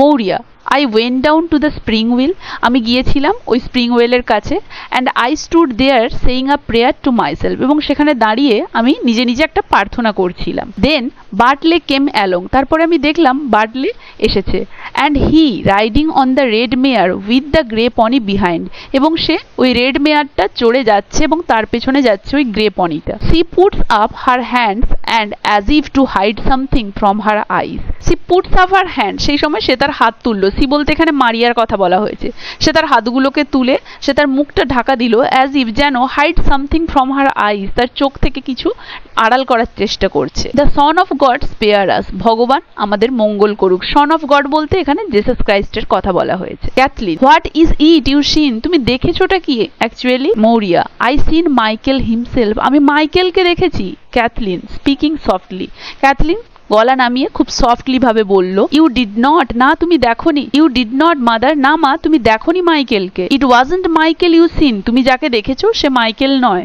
For his body is after being found in the far north, কারণ মাইকেলের বডি তো ওই সুদূর উত্তরে খুঁজে পাওয়া গেছে। And he has got a clean burial by the grace of God, এবং ভগবানের ইচ্ছে মতো সেখানে খ্রিশ্চান রিচুয়াল মেনে যেভাবে সুন্দরভাবে সমাধিস্থ করা হয়, সে সেখানে একটা সুন্দর রিচুয়াল অনুযায়ী একটা সমাধি পেয়েছে। তাহলে তুমি কি করে মাইকেলকে এখানে দেখতে পারো। মৌরিয়া আ লিটল ডেফিয়েন্টলি, মৌরিয়া কিছুটা অবিশ্বাস্য ভাবে, I am after seeing him this day, না আমি তাকে আজকে দেখেছি। And he riding and galloping, এবং সে ঘোড়ায় চড়ে চড়ে ঘোড়াটাই রাইড করে যাচ্ছে, এবং গ্যালোপিং মানে ঘোড়াটাই সে যখন রাইড করছে ঘোড়াটা লাফিয়ে লাফিয়ে যাচ্ছে। বার্টলে কেম ফার্স্ট অন দ্য রেড মেয়ার, প্রথমে বার্টলে যাচ্ছে ওই লাল রঙের ঘোড়াটাতে করে। And I tried to say, এবং তাকে দেখে আমি বলার চেষ্টা করলাম, গড স্পিড ইউ, ভগবান তোমাকে গতি দিই। But something choke the words in my throat, কিন্তু কিছু যেন আমার গলায় সেই শব্দগুলো উচ্চারণ উচ্চারণ করাতে বাধা দিল। মানে আমি যেন চাইছিলাম এইটা উচ্চারণ করতে, গড স্পিড ইউ, কিন্তু আমার গলা যেন কেউ চেপে ধরলো, কিছু যেন এই ওয়ার্ডগুলো উচ্চারণ হতে আমার গলা থেকে বাধা দিল। হি ওয়েন্ট বাই কুইকলি, হি বলতে বাটলের কথা বলা হয়েছে, এবং আমি যখন সেই শব্দগুলো উচ্চারণ করতে পারছিলাম না তখন বাটলে কিন্তু আমাকে পেরিয়ে চলে গেল। And the blessing of God on you says he, এবং যেখানে আমার বলার কথা ছিল তাকে গড স্পিড ইউ, সেখানে উল্টে সে আমাকে বলে গেল ভগবান তোমাদের মঙ্গল করুক, তোমাদেরকে দেখুক।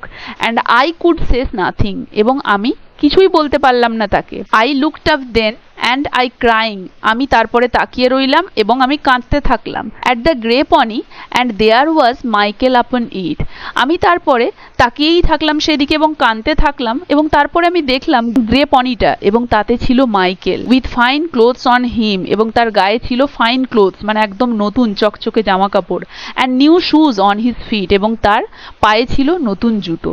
দেখো এখানে বোঝা যাচ্ছে মৃত্যুর পরে খ্রিশ্চান রিচুয়াল অনুযায়ী সেই মানুষটাকে নতুন জামা কাপড় জুতো পরিয়ে তাকে সুন্দরভাবে তাদের রীতিনীতি মেনে সমাধিস্থ করা হয়। তাহলে মাইকেল যে মারা গিয়েছে এটা যেন তার মায়ের কাছে যতই নোরা এবং ক্যাথরিন লুকোনোর চেষ্টা করুক, সেই যে দুর্বিষহ ঘটনাটা, সেই যে খুব বড় একটা ট্র্যাজেডি ঘটে গেছে, অমিনাস কিছু ঘটে গেছে, সেটা যেন তার মায়ের চোখের সামনে মাইকেলের এই দৃশ্যটা ভেসে ওঠা দেখে বোঝা যাচ্ছে এই দৃশ্যটা যেন আগে থেকেই খারাপ কিছু ঘটেছে, যেটা তাদের মা মারিয়ার সহ্য করার বিষয় নয়, তবুও তাকে সেটাকে সহ্য করতে হবে, এমন কিছুরই ইঙ্গিত দিচ্ছে। Kathleen begin to keen, Kathleen lament বিলাপ করতে শুরু করলো। It's destroyed we are from this day, Kathleen তার মায়ের কথাটা শুনে ঠিক বুঝে গেছে, কারণ সে এবং নোরা তো জানে মাইকেলের ওই শার্টগুলো এবং মাইকেল সত্যি মারা গেছে, এবং মায়ের এই আগে থেকে আগেভাগে এই দৃশ্যটা দেখা তাৎপর্য তারা বুঝতে পেরে গেছে। তাই ক্যাথলিন কাঁদতে কাঁদতে বলল, আজ থেকে আমরা সব শেষ হয়ে গেলাম।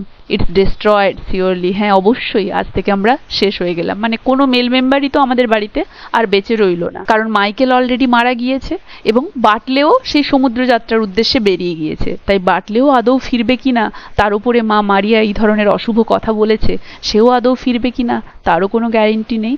তাই আজ থেকে আমরা সর্বশান্ত হয়ে গেলাম, শেষ হয়ে গেলাম, এইটা বলে ক্যাথলিন বিলাপ শুরু করলো। Nora, didn't the young priest say the Almighty God wouldn't leave her destitute with no son living? Nora এখানে বলছে যে didn't the young priest say the Almighty God wouldn't leave her destitute, যে তোমরা এত বিলাপ করছো কেন? ইয়াং প্রিস্ট তো বলেছেন যে তাকে মানে তাদের মা মারিয়াকে অলমাইটি গড কখনোই এই দুর্ভাগ্যে ফেলে দেবেন না, উইথ নো সন লিভিং, যেখানে কোনো পুত্রই তার বেঁচে থাকবে না, মানে তার কখনোই এরকম অবস্থা করবেন না যেখানে তাকে সমস্ত পুত্র সন্তান হারাতে হয়, এরকমটা তো বলেছিলেন ইয়াং প্রিস্ট। মানে সবার দুঃখে ভেঙে পড়া দেখে নোরা এই কথাটা মনে করালো যে ইয়াং প্রিস্ট তো তাহলে বলেছিলেন যে মাকে কখনো সমস্ত পুত্র হারানোর শোক পেতে হবে না। Maurya in a low voice but clearly, তো তাদের মা মারিয়া একটু লো ভয়েসে কিন্তু ক্লিয়ারলি বলতে শুরু করলো, it's little the like of him knows of the sea, it's little the like of him knows of the sea, মানে মারিয়া বলছে যে সেই young priest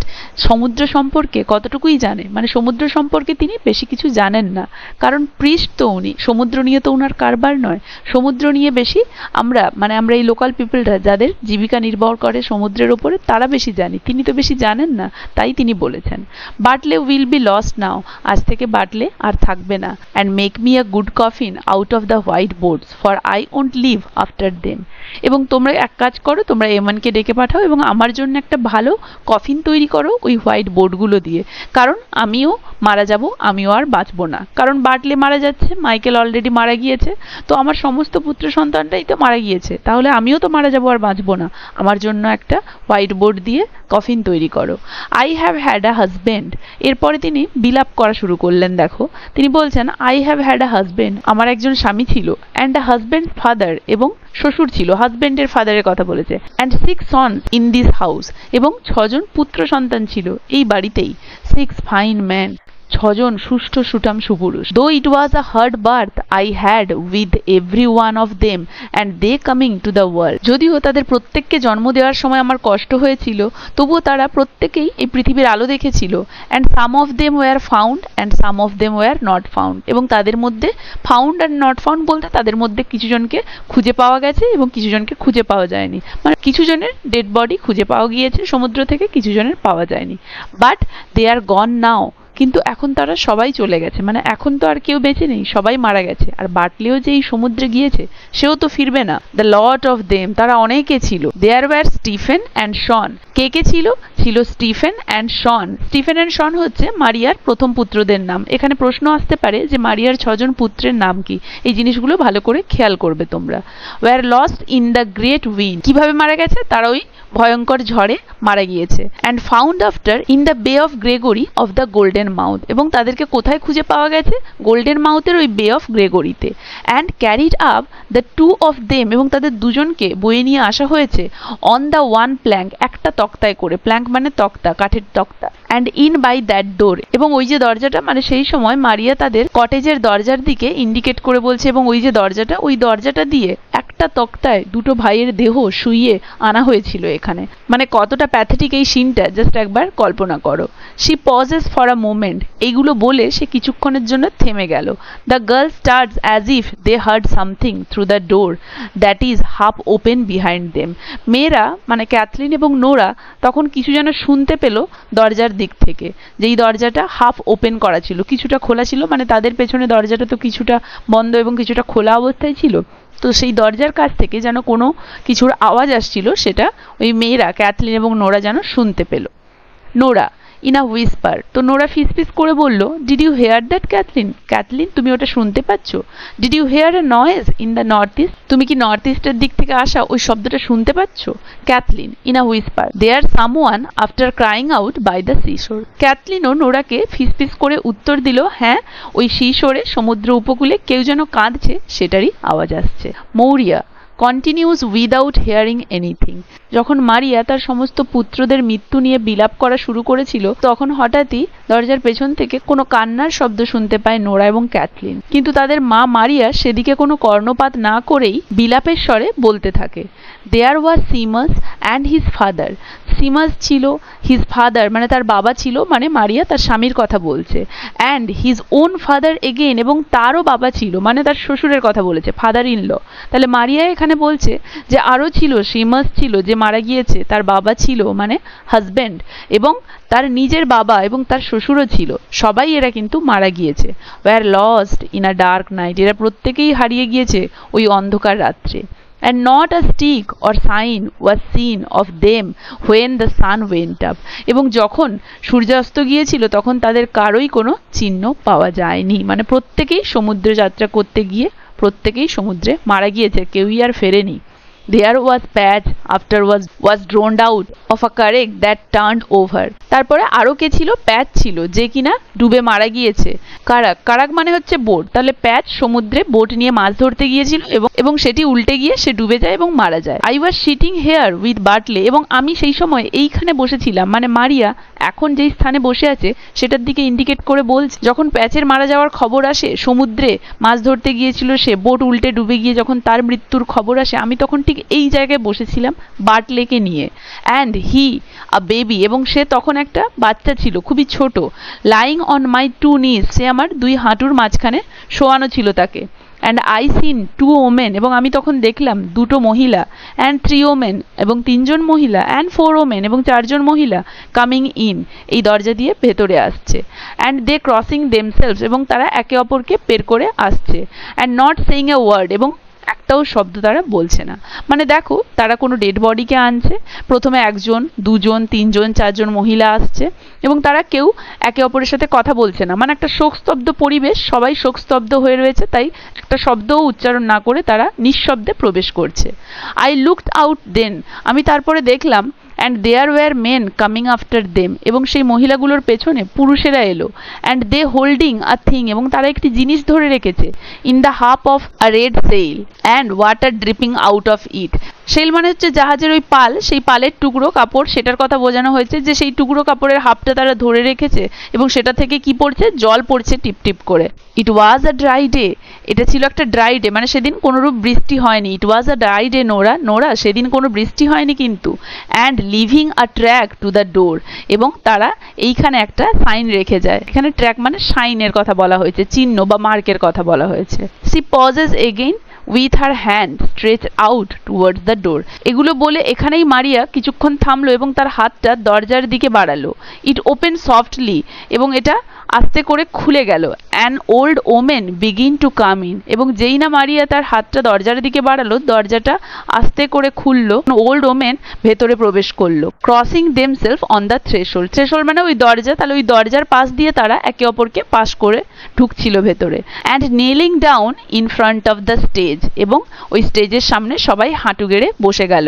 with red petticoats over their head, তাদের প্রত্যেকের মাথায় রেড পেটিকোট ছিল। মানে এই পুরো জিনিসটা, এটা তো একটা নাটক, এটা স্টেজে মঞ্চস্থ করা হচ্ছে। তো যখন মারিয়া ক্যাথলিন এবং নোরার সাথে কথোপকথন করছিল, তখন স্টেজে তাদের যে কটেজটা সেট আপ করা হয়েছে, সেই কটেজের যে দরজা পেছন দিকে, সেই দরজা দিয়ে যেন প্রথমে কিছুজন মহিলা ঢুকলো একে অপরকে ক্রস করে ওই দরজাটা, এবং দরজার ভেতরে তারা প্রবেশ করে হাঁটু গেড়ে তারা সবাই বসে গেল ওই স্টেজের সামনে, এবং তাদের প্রত্যেকের মাথায় ছিল red petticoat. Maurya half in a dream to Kathleen, Maurya কিছুটা যেন ড্রিম মানে কিছুটা স্বপ্ন বিভোর অবস্থায় ক্যাথলিনকে বলল, is it patch or Michael or what is it at all, এটা কি প্যাচের দেহ না মাইকেলের দেহ, না আসলে এটা কি আদপে কি, কাকে নিয়ে এসেছে এরা? Kathleen, Michael is after being found in the far north, and when he is found there, how could he be here in this place? মাইকেলকে পাওয়া গিয়েছে সেই সুদূর উত্তরে, যেখানে তাকে পাওয়া গিয়েছে সেখান থেকে এত দূরে সে কি করে আসবে? তাহলে এই জায়গাতে এটা মাইকেল কি করে হতে পারে? Maurya, there does be a power of a young man floating round the sea. মারিয়া তখন বলল, একজন যুবকের মধ্যে অনেক শক্তি থাকে, মানে সমুদ্রে ফ্লোট ভেসে আসার মতো তার অনেক শক্তি থাকে। and what way would they know if it was Michael they had or another man like him? For when a man is 9 days in the sea and the wind blowing its hard shed his own mother would be to say what man was he. মারিয়া বলল যে একজন যুবকের কিন্তু খুব শক্তি থাকে তো ভেসে আসার পক্ষে, এবং কি করে তারা বলতে পারে যে এটা মাইকেলের দেহ? যখন একটা মানুষের দেহ সমুদ্রের নোনা জলে 9 দিন ধরে এরকম একটা ঝড়ঝঞ্ঝার মধ্যে থাকে, তখন তার দেহের বা তার কাপড়ের অবস্থাও এমন চেঞ্জ হয়ে যায় যে তার নিজের মায়ের পক্ষে তাকে চেনাটা মুশকিল হয়ে যায়। তাহলে এরকম তো অনেকেই থাকতে পারে, এটা যে মাইকেলের সেটা সম্পর্কে তারা শিওর কি করে হলো? কারণ 9 দিন নোনা জলে এভাবে ভাসার পরে একটা ডেড বডি দেখে একজন মায়ের পক্ষেই বলা কঠিন যে সেটা তার সন্তান কিনা। তাহলে কি করে এটা মাইকেলের হতে পারে? তারা কি করে এইটা সম্পর্কে শিওর হতে পারে? Kathleen, it's Michael, God spare him, for they are after sending us a bit of his clothes from the far north. হ্যাঁ, ওটা মাইকেলেরই, ভগবান তার মঙ্গল করুক, কারণ তারা সেটা মাইকেলের দেহ কিনা জানার আগে এক টুকরো কাপড় পাঠিয়েছিল সেই সুদূর উত্তর থেকে। She reaches out and hands Maurya the clothes that belong to Michael. এটা বলে সে উঠে গেল এবং মারিয়াকে ইয়াং প্রিস্টের পাঠানো সেই কাপড়গুলো যেগুলো মাইকেলের, সেটা তার হাতে দিল দেখার জন্যে। Maurya stand up slowly, Maria ধীরে ধীরে দাঁড়ালো, and takes them in her hand, এবং সেই কাপড়গুলোকে নিজের হাতে নিয়ে সে ধীরে ধীরে দাঁড়িয়ে উঠলো। নোরা লুকস আউট, নোরা তাকিয়ে থাকলো। Nora, they are carrying a thing among them and there's water dripping out of it and leaving a track by the big stone. তারা নিজেদের সাথে করে কিছু যেন একটা আনছে এবং সেটা থেকে জল পড়ছে, এবং সেটা ওয়াটার ড্রিপিং মানে জল পড়ছে। Leaving a track by the big stone, এবং তারা ওই বিগ স্টোনের পাশ দিয়ে আসছে, এবং লিভিং এ ট্র্যাক, ট্র্যাক মানে এখানে সাইন বা চিহ্ন, মানে তারা যে ওটা আসছে এবং জল যে পড়ে পড়ে আসছে সেটার যেন একটা চিহ্ন, ওই বিগ স্টোনের পাশ দিয়ে তারা যখন আসে সেটার যেন একটা মার্ক বা চিহ্ন পড়ে যাচ্ছে। Kathleen, in a whisper to the women who have come in. Kathleen ফিসফিসিয়ে যে মহিলাগুলো অলরেডি দরজা দিয়ে ভেতরে প্রবেশ করে হাঁটু গেড়ে বসে গিয়েছিল তাদেরকে জিজ্ঞেস করলো যে কার দেহ ওটা? Is it বার্টলে? ইট ইজ, এটা কি বাটলের দেহ? ওয়ান অফ দ্য উইমেন, ওই মহিলাদের মধ্যে একজন তখন বলে উঠল, ইট ইজ শিওরলি, হ্যাঁ অবশ্যই এটা তারই দেহ। গড রেস্ট হিজ সোল, ভগবান তার আত্মাকে শান্তি দিক। Two younger women come in, দুটো ইয়াঙ্গার উইমেন ভেতরে প্রবেশ করলো। And pull out the table, এবং টেবিলটাকে টেনে নিল। Then men carry in the body of Bartley, laid on a plank with a bit of a sail over it and lay it on the table. তারপরে পুরুষেরা ঢুকলো, তারা যে বডিটা নিয়েছিল সেই বডিটা তারা একটা তক্তার উপরে রাখলো, এবং সেই বডিটার উপরে আ বিট অফ সেইল, ওই জাহাজের পালের যে এক টুকরো কাপড় সেটা রেখে দিল। And lay it on the table, এবং সেই বডিটাকে তারা সেই টেবিলের উপরে শোয়ানো অবস্থাতেই রেখে দিল। এটা ছিল বাটলের body. Kathleen, to the women as they are doing so. Kathleen তখন সেই উইমেনগুলোকে যখন তারা এই কাজগুলো করছিল জিজ্ঞেস করলো, what way was he drowned, সে ডুবে গেল কিভাবে, মানে বাটলে কিভাবে ডুবে মারা গেল সেটা ক্যাথলিন জিজ্ঞেস করছিল। ওয়ান অফ দ্য উইমেন, তো সেই মহিলাদের মধ্যে একজন বলল, the grey pony knocked him into the sea. ওই যে গ্রে পনিটা সেটা তাকে পেছন থেকে সমুদ্রে ধাক্কা মেরে ফেলে দিয়েছে। And he was washed out where there is a great surf on the white rocks, এবং ওই হোয়াইট রক্সের কাছে যেখানে গ্রেট সার্ফ মানে প্রচুর ফেনা, সেখানটায় সে ভেসে উঠেছে। Maurya has gone over and knelt down at the head of the table. মারিয়া, তাদের মা মারিয়া, সে গেল ওই টেবিলটার কাছে এবং সেই টেবিলটার মাথার কাছে গিয়ে সে kneel down, হাঁটু গেড়ে বসে পড়ল। The women are keening softly and swaying themselves with a slow movement. সেই মহিলারা নিজেদের মধ্যে মানে করুণ স্বরে বিলাপ করছিল এবং নিজেদের মধ্যে একটু মুভমেন্ট করছিল, এপাশ ওপাশ করছিল। Kathleen and Nora kneel at the other end of the table. এবং টেবিলের অন্য প্রান্তে গিয়ে ক্যাথলিন এবং নোরা হাঁটু গেড়ে বসে পড়ল। The man kneel near the door, এবং সেই পুরুষগুলো যারা বয়ে এনেছিল তারা দরজার কাছে গিয়ে হাঁটু গেড়ে বসলো। Maurya raising her head and speaking as if she did not C the people around হার। মারিয়া কি করলো, তার মাথাটাকে ওপর দিকে করে, তার মুখটাকে ওপর দিকে করে এমনভাবে কিছু বলতে শুরু করলো যেন তার চারপাশে যে অনেকে রয়েছে সেটা সে দেখতেই পায়নি। এরকমই মায়েদের অবস্থা হয় যখন তাদের সন্তানরা মারা যায়, তাদের এমনই অবস্থা হয় যে তারা ভুলে যায় তাদের আশেপাশে কে রয়েছে, এতটাই তারা বিভ্রান্ত এবং শোকস্তব্ধ হয়ে যায়। দে আর অল গন নাও, তারা সবাই চলে গেছে, তারা সবাই মারা গেছে এখন। And there isn't anything more the sea can do to me, আর এই সমুদ্র এর থেকে বেশি আমার কাছে আর কিছু করতে পারবে না। মানে তারা সবাই তো এখন মারা গেছে, এই সমুদ্র আর আমার কিছু করতে পারবে না। I will have no call now to be up crying and praying when the wind breaks from the south. আমাকে আর যখন ওই দক্ষিণ থেকে ঝড় উঠবে, আমাকে আর কাঁদতে হবে না বা প্রেয়ার করতে হবে না কারোর জন্য, কারণ সবাই তো মারা গিয়েছে। And you can hear the surf is in the east and the surf is in the west, making a great stir with the two noises and they hitting one on the other. এবং ওই পূর্ব দিক থেকে যখন সমুদ্র উত্তাল হয়ে উঠবে এবং পশ্চিম দিক থেকে যখন প্রবল ঝড়ঝঞ্ঝা হয়ে উঠবে, making a great stir with the two noises, যখন এই দুটো শব্দ খুব ভয়ঙ্কর হয়ে দাঁড়াবে, একে অপরকে আঘাত করবে, তখন আমার আর ভয়ের কিছু থাকবে না। মানে সমুদ্র যখন উত্তাল হয়ে থাকবে, যখন প্রচুর ঝড় উঠবে, যখন সমুদ্রে ঢেউ উঠবে, সমস্ত কিছুর বীভৎস আওয়াজে সবার মনে যখন অশনি সংকেত দেখা দেবে, আমার ভয়ের কিছু থাকবে না। মানে আমাকে প্রেয়ারও করতে হবে না কারোর জন্যে, কাঁদতেও হবে না। I will have no call now to be going down and getting holy water in the dark nights after Samhain. Samhain হচ্ছে একটা ফেস্টিভ্যাল, কেল্টিকদের একটা ফেস্টিভ্যাল, যেটা নভেম্বরের প্রথমে ঘটে। তো বলছে এখানে মারিয়া যে আমাকে আর ওই সমুদ্রের কাছে যেতে হবে না, মানে আমাকে আর যেতে হবে না, যে আমার তো কোনো ছেলে বেঁচে নেই যে কেউ সমুদ্রে গিয়েছে, আমাকে যখন ঝড় উঠবে বা ঢেউ উঠবে আমাকে ভয়ে ভয়ে গিয়ে দেখতে হবে যে আমার ছেলে ফিরেছে কিনা, এরকম তো আর হবে না। তাহলে আমাকে আর যেতেও হবে না সমুদ্রের কাছে, আর আমাকে স্যামহেইনের পরে সেই হোলি ওয়াটার আনতেও যেতে হবে না, যে আমার তো কোনো ছেলে নেই যে ঘরে ছড়িয়ে দেবো তার মঙ্গলের উদ্দেশ্যে সেই হোলি ওয়াটার দিয়ে প্রেয়ার করব। তাই স্যামহেইনের পরে আর আমাকে হোলি ওয়াটার আনতে যেতেও হবে না। And I won't care what way the sea is when the other women will B Ning.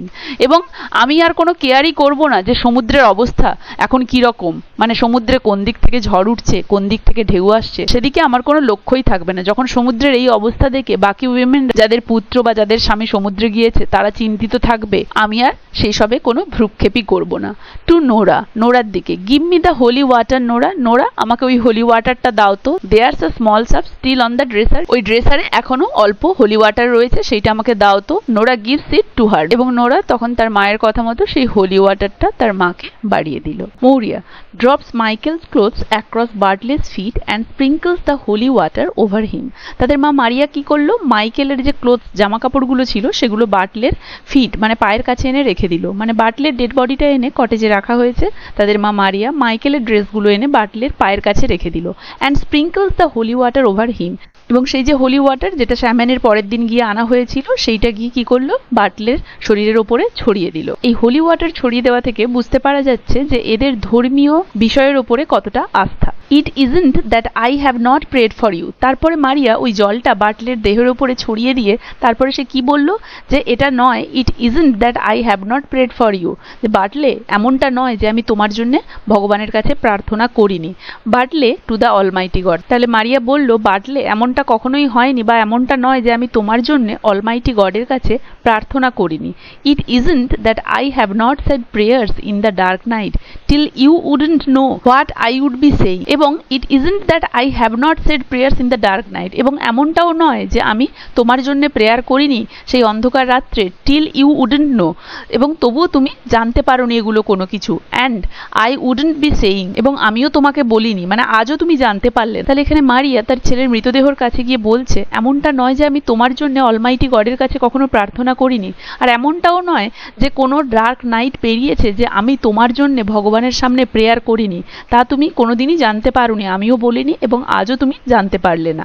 But it's a great rest I will have নাও, কিন্তু এখন থেকে আমার গ্রেট রেস্ট কেন? কারণ এরপর থেকে আর কোনো মেল মেম্বার বেঁচে রইল না, মারিয়ার কোনো পুত্র বেঁচে রইল না, অতএব এরপর থেকে তাকে আর রাত জেগে কখনোই কোনো ছেলের উদ্দেশ্যে আর প্রেয়ার করতে হবে না, তাই এখন থেকে তার রেস্ট। তাই সে বলছে but it's a great rest I will have নাও, কিন্তু এখন আমার great rest, and it's time surely, এবং অবশ্যই এখন থেকে আমার গ্রেট রেস্ট, কারণ এখন থেকে আর আমার কারো জন্য প্রার্থনা করার নেই।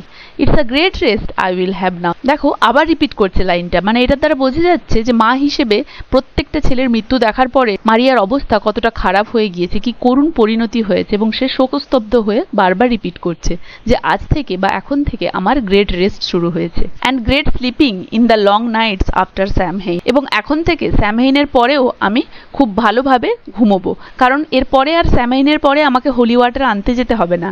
If it's only a bit of wet flour we do have to eat and maybe a fish that would be স্টিঙ্কিং।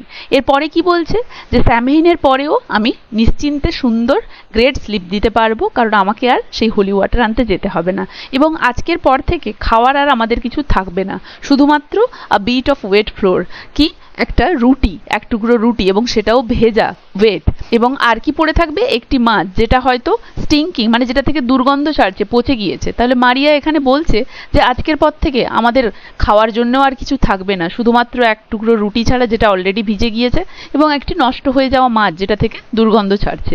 এটা থেকে আমরা বুঝতে পারি যে মারিয়ার ফ্যামিলির ইকোনমিক্যাল কন্ডিশন কতটা খারাপ, কতটা দুরবস্থা, আর্থিক দুরবস্থার মধ্যে তারা জীবনযাপন করছে। তার মধ্যে আবার প্রত্যেকটা ছেলেই মারা গেল, এখন তাদের ফ্যামিলিতে রোজগার করার কিছু নেই, তাই খাওয়ার শর্টেজ এবং ইকোনমিক্যাল কন্ডিশন যে কতটা খারাপ সেটাই ইন্ডিকেট করছে। She kneels down again crossing herself and saying prayers under her breath. এরপরে সে কি করলো, সে হাঁটু গেড়ে বসে গেল। ক্রসিং হারসেলফ মানে দেখো খ্রিস্টান ধর্মের লোকেদের আমরা দেখেছি তারা ভগবানের সামনে যখন প্রার্থনার শেষে প্রণাম করে, তারা হাতের আঙুলগুলোকে চারদিক করে ক্রস করে তারা একটা প্রণাম করে, তো সেটাকেই বলছে crossing herself and saying prayers under her breath, এবং প্রেয়ার করলো। তার মানে এই সমস্ত কিছু বলে সে হাঁটু গেড়ে বসে পড়লো, ক্রস করে প্রণাম করলো, এবং তারপরে প্রার্থনা করলো। Kathleen to an old women, Kathleen একজন বৃদ্ধ মানুষকে বলল, maybe yourself and Eamon would make a coffin when the sun rises, তুমি এবং এমন মিলে যখন সূর্য উঠবে তখন একটা কফিন বানিয়ে দেবে। মানে এখন তো নাইট, বাটলে ডেড বডিটা যখন তাদের কটেজে নিয়ে আসা হয়েছে তখন রাত্রি, তাই ক্যাথলিন সেই বৃদ্ধ লোকটিকে বলল, আপনি এবং এমন মিলে সকালে সূর্য যখন সানরাইজেস, সকালে যখন সূর্য উঠবে তখন একটা কফিন বানিয়ে দেবেন। We have fine white boards herself bought, আমাদের ফাইন হোয়াইট বোর্ডস রাখা আছে, মানে আমরা কফিনের জন্য খুব সুন্দর হোয়াইট বোর্ড এনেছি। হারসেলফ বট মানে মারিয়া, মানে তাদের মা নিজেই কিনে এনেছিল ওগুলো। গড হেল্প হার, ভগবান তার মঙ্গল করুক। Thinking Michael would be found, সে ভেবেছিল যে মাইকেলের ডেড বডিটা হয়তো খুঁজে পাওয়া যাবে। And I have a new cake you can eat while you will be working, তাহলে সে বলছে যে তাদের মা মারিয়া ভেবেছিল মাইকেলের ডেড বডিটা হয়তো খুঁজে পাওয়া যাবে, তাই সেই হোয়াইট বোর্ডগুলো কিনে এনেছিল, যেগুলো দিয়ে সে কফিন বানাতে বলছে এমনকে এবং সেই বৃদ্ধ লোকটাকে, এবং বলছে তাদের রিচুয়ালস আছে যে কেউ যদি কফিন বানায় তারা যখন কাজ করতে থাকবে তাদেরকে কিছু খেতে দিতে হয়, তাই বলছে, এবং আমাদের বাড়িতে একটা কেক বানানো আছে যেটা আপনারা যখন কাজ করবেন তখন খেতে দেওয়া হবে। দ্য ওল্ড ম্যান, সেই ওল্ড ম্যানটা looking at the boards, old ম্যানটা তখন সেই বোর্ডগুলোর দিকে তাকিয়ে, হোয়াইট বোর্ডগুলোর দিকে তাকিয়ে বলল, are there nails with them, আচ্ছা বোর্ড তো আছে, নেইলস মানে পেরেক আছে তো সেগুলোর সাথে। Kathleen, there are not Colum we didn't think of the nail, Kathleen বলল, পেরেক তো নেই কোলাম, কোলাম মানে দেখো ওই বৃদ্ধ লোকটির নাম কোলাম, তো ক্যাথলিন কোলামকে বলল, পেরেক তো নেই কোলাম, আমরা তো পেরেকটা সম্পর্কে ভাবিনি, মানে পেরেকের বিষয়টা তো আমাদের মাথাতেই ছিল না। Another man, it's a great wonder she wouldn't think of the nails and all the coffin she seen made already, তখন আরো একজন যে লোক সেখানে ছিল সে বলল, ইটস আ গ্রেট ওন্ডার, এটা তো খুবই অবাক করা বিষয়, she wouldn't think of the nail, সে এত ফাইন হোয়াইট বোর্ড কিনে এনেছে অথচ পেরেকের ব্যাপারটা সে ভেবেই দেখেনি। And all the coffin she is seen made already, যেখানে সে এতগুলো কফিন তৈরি করেছে নিজেই, মানে মারিয়া নিজেই যখন এতগুলো কফিন তৈরি করেছে, তাহলে কফিন তৈরিতে যে নেইলস লাগে এই ব্যাপারটা তার মাথাতেই ছিল না। কারণ এর আগে তার বাড়ির যতগুলো মেল মেম্বার্স মারা গিয়েছিল, তাদের যতজনের বডি খুঁজে পাওয়া গিয়েছিল, তাদের জন্য কফিন মারিয়া নিজেই তৈরি করেছিল। তাই এতগুলো কফিন বানানোর পরও নেইলসের ব্যাপারটা, কফিন তৈরি করতে গেলে যে পেরেক লাগে সেই ব্যাপারটা মারিয়ার মাথাতেই নেই, শুধু সে হোয়াইট বোর্ড কিনে এনে রেখে দিয়েছে। এটা তো খুবই আশ্চর্যের বিষয়। Kathleen, it's getting old she is and broken. তখন ক্যাথলিন তাদেরকে বলল, দেখুন দিনে দিনে তো তার বয়স বাড়ছে, অ্যান্ড ব্রোকেন, এবং এই সমস্ত কিছু দেখার পরে সে তো আরোই ভেঙে পড়ছে। Maurya stands up again very slowly and spreads out the pieces of Michael's clothes beside the body, sprinkling them with the last of the holy water. সে সময় মারিয়া কি করলো, ধীরে ধীরে আস্তে আস্তে করে উঠে দাঁড়ালো, and spreads out the pieces of Michael's cloth beside the body, এবং বাটলের বডির কাছে মাইকেলের জামা কাপড়গুলোকে ভালোভাবে মেলে দিল।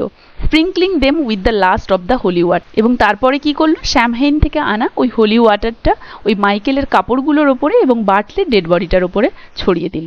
Nora in a whisper to Kathleen, Nora ফিসফিস করে ক্যাথলিনকে বলছে, she is quiet now and easy, but the day Michael was drowned you could hear her crying out from this to the spring well. তো Nora ক্যাথলিনের কানে কানে বলছে যে এখন তাকে, সি বলতে এখানে মারিয়ার কথা বলা হয়েছে, তাদের মা মারিয়া, যে এখন তাকে অনেকটাই শান্ত এবং কমফোর্টেবল মনে হচ্ছে। কিন্তু যেদিন মাইকেল ডুবে গিয়েছিল, মাইকেল ওয়াজ ড্রোন, তুমি সেদিন যদি দেখতে, সেদিন মায়ের কান্নাটা কিন্তু ওই স্প্রিং ওয়েলের পাশ থেকেই শোনা যাচ্ছিল, মানে সেদিন তিনি খুব জোরে জোরে চিৎকার করে কান্নাকাটি করছিলেন। It's fonder she was of Michael and would anyone have thought that. তো এটা দেখে যে কেউ ভাববে যে তিনি মাইকেলকে বেশি ভালোবাসতেন। দেখো নোরা ক্যাথলিনের থেকে বয়সে কম, সে যেহেতু একটু বাচ্চা মানুষ, সে মানুষের এই ইমোশনগুলো বোঝে না। সে একটা মায়ের পুত্র সন্তান হারানোর পরে তার মেন্টাল কন্ডিশনটা ঠিক বোঝেনি। তাই সে যখন দেখেছে যে মাইকেলের যখন মৃত্যু ঘটে, তখন তার মা যেভাবে কান্নাকাটি করেছিল জোরে জোরে, এখন কিন্তু সেভাবে করছে না। তাই তার মনে হয়েছে হয়তো যে এখন যেহেতু সে করছে না, এবং মাইকেল যখন ডুবে গিয়েছিল তখন তিনি যেহেতু খুব জোরে জোরে চিৎকার করে কান্নাকাটি করেছিলেন, হয়তো তিনি মাইকেলকে বেশি ভালোবাসেন। Kathleen slowly and clearly, Kathleen ধীরে ধীরে পরিষ্কারভাবে বলল, an old woman will be soon tired with anything she will do, and isn't it 9 days herself is after crying and keening and making great sorrow in the house. তো Kathleen তখন নোরাকে বুঝিয়ে বলল, দেখো নোরা এখানে immature একজন মেয়ে, কিন্তু ক্যাথলিন তার থেকে বয়সে বড় এবং ম্যাচিওর, তাই সে ম্যাচিওরিটি দিয়ে কথা বলছে। সে বোনকে বুঝিয়ে বলছে যে কোনো বৃদ্ধ মহিলার ক্ষেত্রে, বা যে কোনো বৃদ্ধ মহিলা, এই বয়সের একজন মহিলা খুব শীঘ্রই টায়ার্ড হয়ে যাবেন এই ধরনের একটা জিনিস করতে করতে। মানে এটা তো প্রথমবার নয়, তাদের মা মারিয়া সেই তাদের 6 ভাই যখন এক এক করে মারা যাচ্ছে, এবং তারও আগে তার শ্বশুর এবং তার স্বামী যখন মারা গিয়েছে, তখন থেকেই বিলাপ করা শুরু করেছে। তাই এখনো পর্যন্ত এতদিন ধরে বিলাপ করতে করতে তার অবস্থার আগের মতো নেই যে এখনো সে জোরে জোরে চিৎকার করে কান্নাকাটি করবে। এটাই সে নোরাকে বলছে। অ্যান্ড ইজন্ট ইট 9 days, এবং এটা কি 9 দিন হয়ে যায়নি, herself is after crying and keening, এবং এটা 9 দিন হয়ে গেছে যবে থেকে মাইকেল ডুবে মারা গিয়েছে, তবে থেকেই সে কান্নাকাটি এবং বিলাপ শুরু করেছিল। And making great sorrow in the house, এবং এই বাড়িটাকে একদম শোকস্তব্ধ করে তুলেছিল, বাড়িটাকে চরম শোকস্তব্ধ করে তুলেছিল 9 দিন ধরে। তাহলে 9 দিনের পরেও এখনো পর্যন্ত কি সেই অবস্থা তার থাকে যে সে জোরে জোরে কাঁদবে? তাই এখন সে শান্ত যদিও হয়েছে, কিন্তু শোক একই রকম রয়েছে। এমনটা নয় যে মাইকেলকেই সে খুব ভালোবাসতো, তখন কেঁদেছিল, এবং এখন বাটলেকে ভালোবাসে না, তাই এতটা শোক প্রকাশ করছে না। নোরার এই ধারণাটার উত্তরে ক্যাথলিন তাকে এই উত্তরটা দিল। Maurya puts the MT cup mouth downwards on the table and লেজ হার হ্যান্ডস টুগেদার অন বাটলেস। তাদের মা মারিয়া কি করলো, কাপটাকে উপর করে রেখে দিল টেবিলের ওপরে, এবং তারপরে তার হাত দিয়ে বাটলের পাগুলোকে ধরল। দেখো, আমরা কেউ মারা গেলে তাকে শ্রদ্ধাবশত, সে বয়সে ছোট হোক আর বড় হোক, তার পা ধরে বা তাকে তার ফটোর সামনে দাঁড়িয়ে হাত জোড়ো করে শ্রদ্ধা নিবেদন করি। তাই বয়সে বড় মা বাবাদের হয়তো আমরা পা ছুঁই, কিন্তু এখানে মারিয়া তার ছেলের পা ধরলো যখন বাটলের বডিটা শোয়ানো ছিল। দে আর অল টুগেদার দিস টাইম, এখন তারা সবাই একসাথে। তারা বলতে এখানে মারিয়ার শ্বশুর, তার স্বামী এবং তার আগের সমস্ত সন্তানদের কথা বলা হয়েছে। সে বলল যে এখন তারা সবাই একসাথে, মানে যখন সে বাটলের পাটা ছিল তারপরে সে বিলাপ করতে শুরু করলো, এখন তারা সবাই একসাথে হয়তো স্বর্গে আছে। অ্যান্ড দ্য এন্ড ইজ কাম, এবং শেষ এসে গেছে। এখানে এন্ডের এখানে একটা বড় তাৎপর্য আছে। এন্ড বলতে এখানে এন্ড অফ সরোর কথাও বলা হয়েছে, কারণ দুঃখ পেতে পেতে বাড়ির সমস্ত মেল মেম্বাররা যখন মারা গেল আর তো তাদের হারানোর কিছুই থাকলো না, আর তো বাড়িতে অবশিষ্ট কোনো মেল মেম্বার নেই যে আবার মারা যাবে, আবার শোক প্রকাশ করতে হবে। তাই শোকের অন্ত, এটাও একটা এন্ড বোঝাচ্ছে এবং তাদের জীবনেরও একটা শেষ বোঝাচ্ছে। কারণ যেহেতু কোনো মেল মেম্বার নেই, আজ থেকে অভাব অনটন শুরু হলো, তারাও আর কদিন বাঁচবে এই শোকস্তব্ধ অবস্থায়। মারিয়াও এই বৃদ্ধ অবস্থায় দুই মেয়েকে নিয়ে আর কদিনই বা বাঁচবে, তাদের জীবনও যেন শেষ হয়ে গেল, সেটাই বোঝাচ্ছে। Maybe the Almighty God have mercy on বাটলের সোল, অলমাইটি গড বাটলের আত্মাকে ক্ষমা করুক, অ্যান্ড অন মাইকেল সোল, এবং মাইকেলের আত্মাকেও ক্ষমা করুক, and on the souls of Sheamus and Patch and Stephen and Shawn bending her head, and may he have mercy on my soul Nora, and on the soul of every one is left living in the world. তো এখানে বিলাপ করতে করতে তাদের মা Maria বলল, ভগবান যেন, অলমাইটি গড যেন বাটলের আত্মাকে ক্ষমা করুক, তাকে শান্তি দিক, এবং মাইকেলের আত্মাকেও ক্ষমা করুক, তাকে শান্তি দিক, এবং শুধু তাদেরকে নয়, যেন সেমাস, প্যাচ, স্টিফেন, শন, এগুলো হচ্ছে মারিয়ার আগের ছেলেদের নাম। এটা খুব ইম্পর্টেন্ট কোয়েশ্চেন আসতে পারে, দেখো যে মারিয়ার 6 জন ছেলের নাম কি, তাহলে বাটলে, মাইকেল, স্টিফেন, শন, সিমাস অ্যান্ড প্যাচ, এটা হচ্ছে তার 6 জন ছেলে। তো মারিয়া তার হেডটাকে বেন্ড করে বলতে থাকলো, অলমাইটি গড যেন বাটলের আত্মাকে শান্তি দিক, ক্ষমা করুক, সেম যেন মাইকেলের আত্মাকেও করুক, এবং সিমাস, প্যাচ, স্টিফেন, শন সবার আত্মাকে করুক, এবং শুধু তাই নয়, ভগবান যেন আমার আত্মাকেও ক্ষমা করুক, শান্তি দিক, নোরার, এবং এই পৃথিবীতে যতজন বেঁচে আছে সবার আত্মাকে যেন শান্তি দিক ভগবান। শি পজেস, তারপরে সে একটু থামলো, and the king rises a little more loudly from the women then sinks away, এবং তারপরে দেখা গেল সেই বাড়িতে যতজন জড়ো হয়েছিল সেই মহিলারা সবাই যেন একটু জোরে বিলাপ করা শুরু করলো, লিটল মোর লাউডলি, একটু জোরে বিলাপ করা শুরু করলো, তারপরে সেই বিলাপটা থেমে গেল এবং একে একে করে সবাই কটেজ ছাড়লো। মৌরিয়া, দেখো এটা কিন্তু এই গল্পের লাস্ট স্পিচ, তাদের মা মারিয়ার লাস্ট স্পিচ। কন্টিনিউইং, সে কন্টিনিউ ওইভাবেই বিলাপ করতে করতে বলতে থাকলো, Michael has a clean burial in the far north, মাইকেল সেই সুদূর উত্তরে এক সুন্দর সমাধি লাভ করেছে, by the grace of Almighty God, ভগবানের কৃপায়। Bartley will have a fine coffin, বাটলেও একটা সুন্দর কফিন পাবে, out of the white board, এই হোয়াইট বোর্ডগুলো দিয়ে তৈরি, and a deep grave surely, এবং অবশ্যই সেও একটা সুন্দর সমাধি পাবে এই হোয়াইট বোর্ডগুলো দিয়ে তৈরি কফিনের দ্বারা। What more can we want than that, দেখো এই লাইনটা হচ্ছে এই প্লের একদম master stroke, very very important. কি বলছে, what more can we want than that, তো মারিয়া বলছে এর থেকে বেশি আমাদের আর কি চাই, মানে যতই আমাদের অভাব অনটন থাকুক, যাই থাকুক, এই যে প্রত্যেকে মারা গিয়েছে, মাইকেল সুদূর উত্তরে একটা সুন্দর সমাধি পেয়েছে, বাটলে এত সুন্দর হোয়াইট বোর্ডের তৈরি কফিন দিয়ে সমাধি একটা পাবে, এর থেকে বেশি এই সুন্দরভাবে পৃথিবী ছেড়ে যাওয়ার পরে সমাধি পাওয়ার পরে আর বেশি চাওয়ার আমাদের কি থাকতে পারে। No man at all can be living for ever and we must be satisfied, এটা very very important line, question আসতে পারে এটা থেকে। কি বলেছে, no man at all can be living, কোনো মানুষই তো ফর এভার সব দিনের জন্য বেঁচে থাকতে পারে না, and we must be satisfied, এবং আমাদের সবাইকে সন্তুষ্ট থাকতে হবে, যাই ঘটে যাক না কেন কেউই সব দিনের জন্য বাঁচে না, তাই এত বিলাপ দুঃখ ভারাক্রান্ত হয়ে আমাদেরকে থাকলে চলবে না, আমাদেরকে সবাইকেই স্যাটিসফাইড হতে হবে, কারণ এই পৃথিবীতে সবাই তো আর সব দিন বেঁচে থাকে না। She kneels down again and the curtain fall slowly, এবং এইটা বলে সে হাঁটু গেড়ে বসে গেল সামনে এবং পর্দা পড়ে গেল, যেহেতু এটা একটা প্লে স্টেজে হচ্ছে তাই পর্দা পড়ে গেল। এই লাস্ট লাইনটা খুবই ইম্পর্টেন্ট, এটা থেকে অনেক কোয়েশ্চেন আসে, সবাই ভালোভাবে এই লাস্ট লাইনটা বুঝবে। দেখো এখানেই এই এন্টায়ার প্লেটা শেষ হচ্ছে। আশা করি নাটকটা বুঝতে কারো কোথাও অসুবিধে নেই, কোথাও কারো কোনো জিজ্ঞাসা থাকলে অবশ্যই কমেন্ট করে জানাবে, আমি তোমাদের কমেন্টের উত্তর দেওয়ার চেষ্টা করব। আর আমার ভিডিওগুলো ভালো লাগলে একটা লাইক আর শেয়ার করে দেবে, আর যারা যারা চ্যানেলটা সাবস্ক্রাইব করোনি কাইন্ডলি আমার চ্যানেলটা সাবস্ক্রাইব করে দেবে। তো দেখা হচ্ছে নতুন একটা টপিক নিয়ে পরের ভিডিওতে।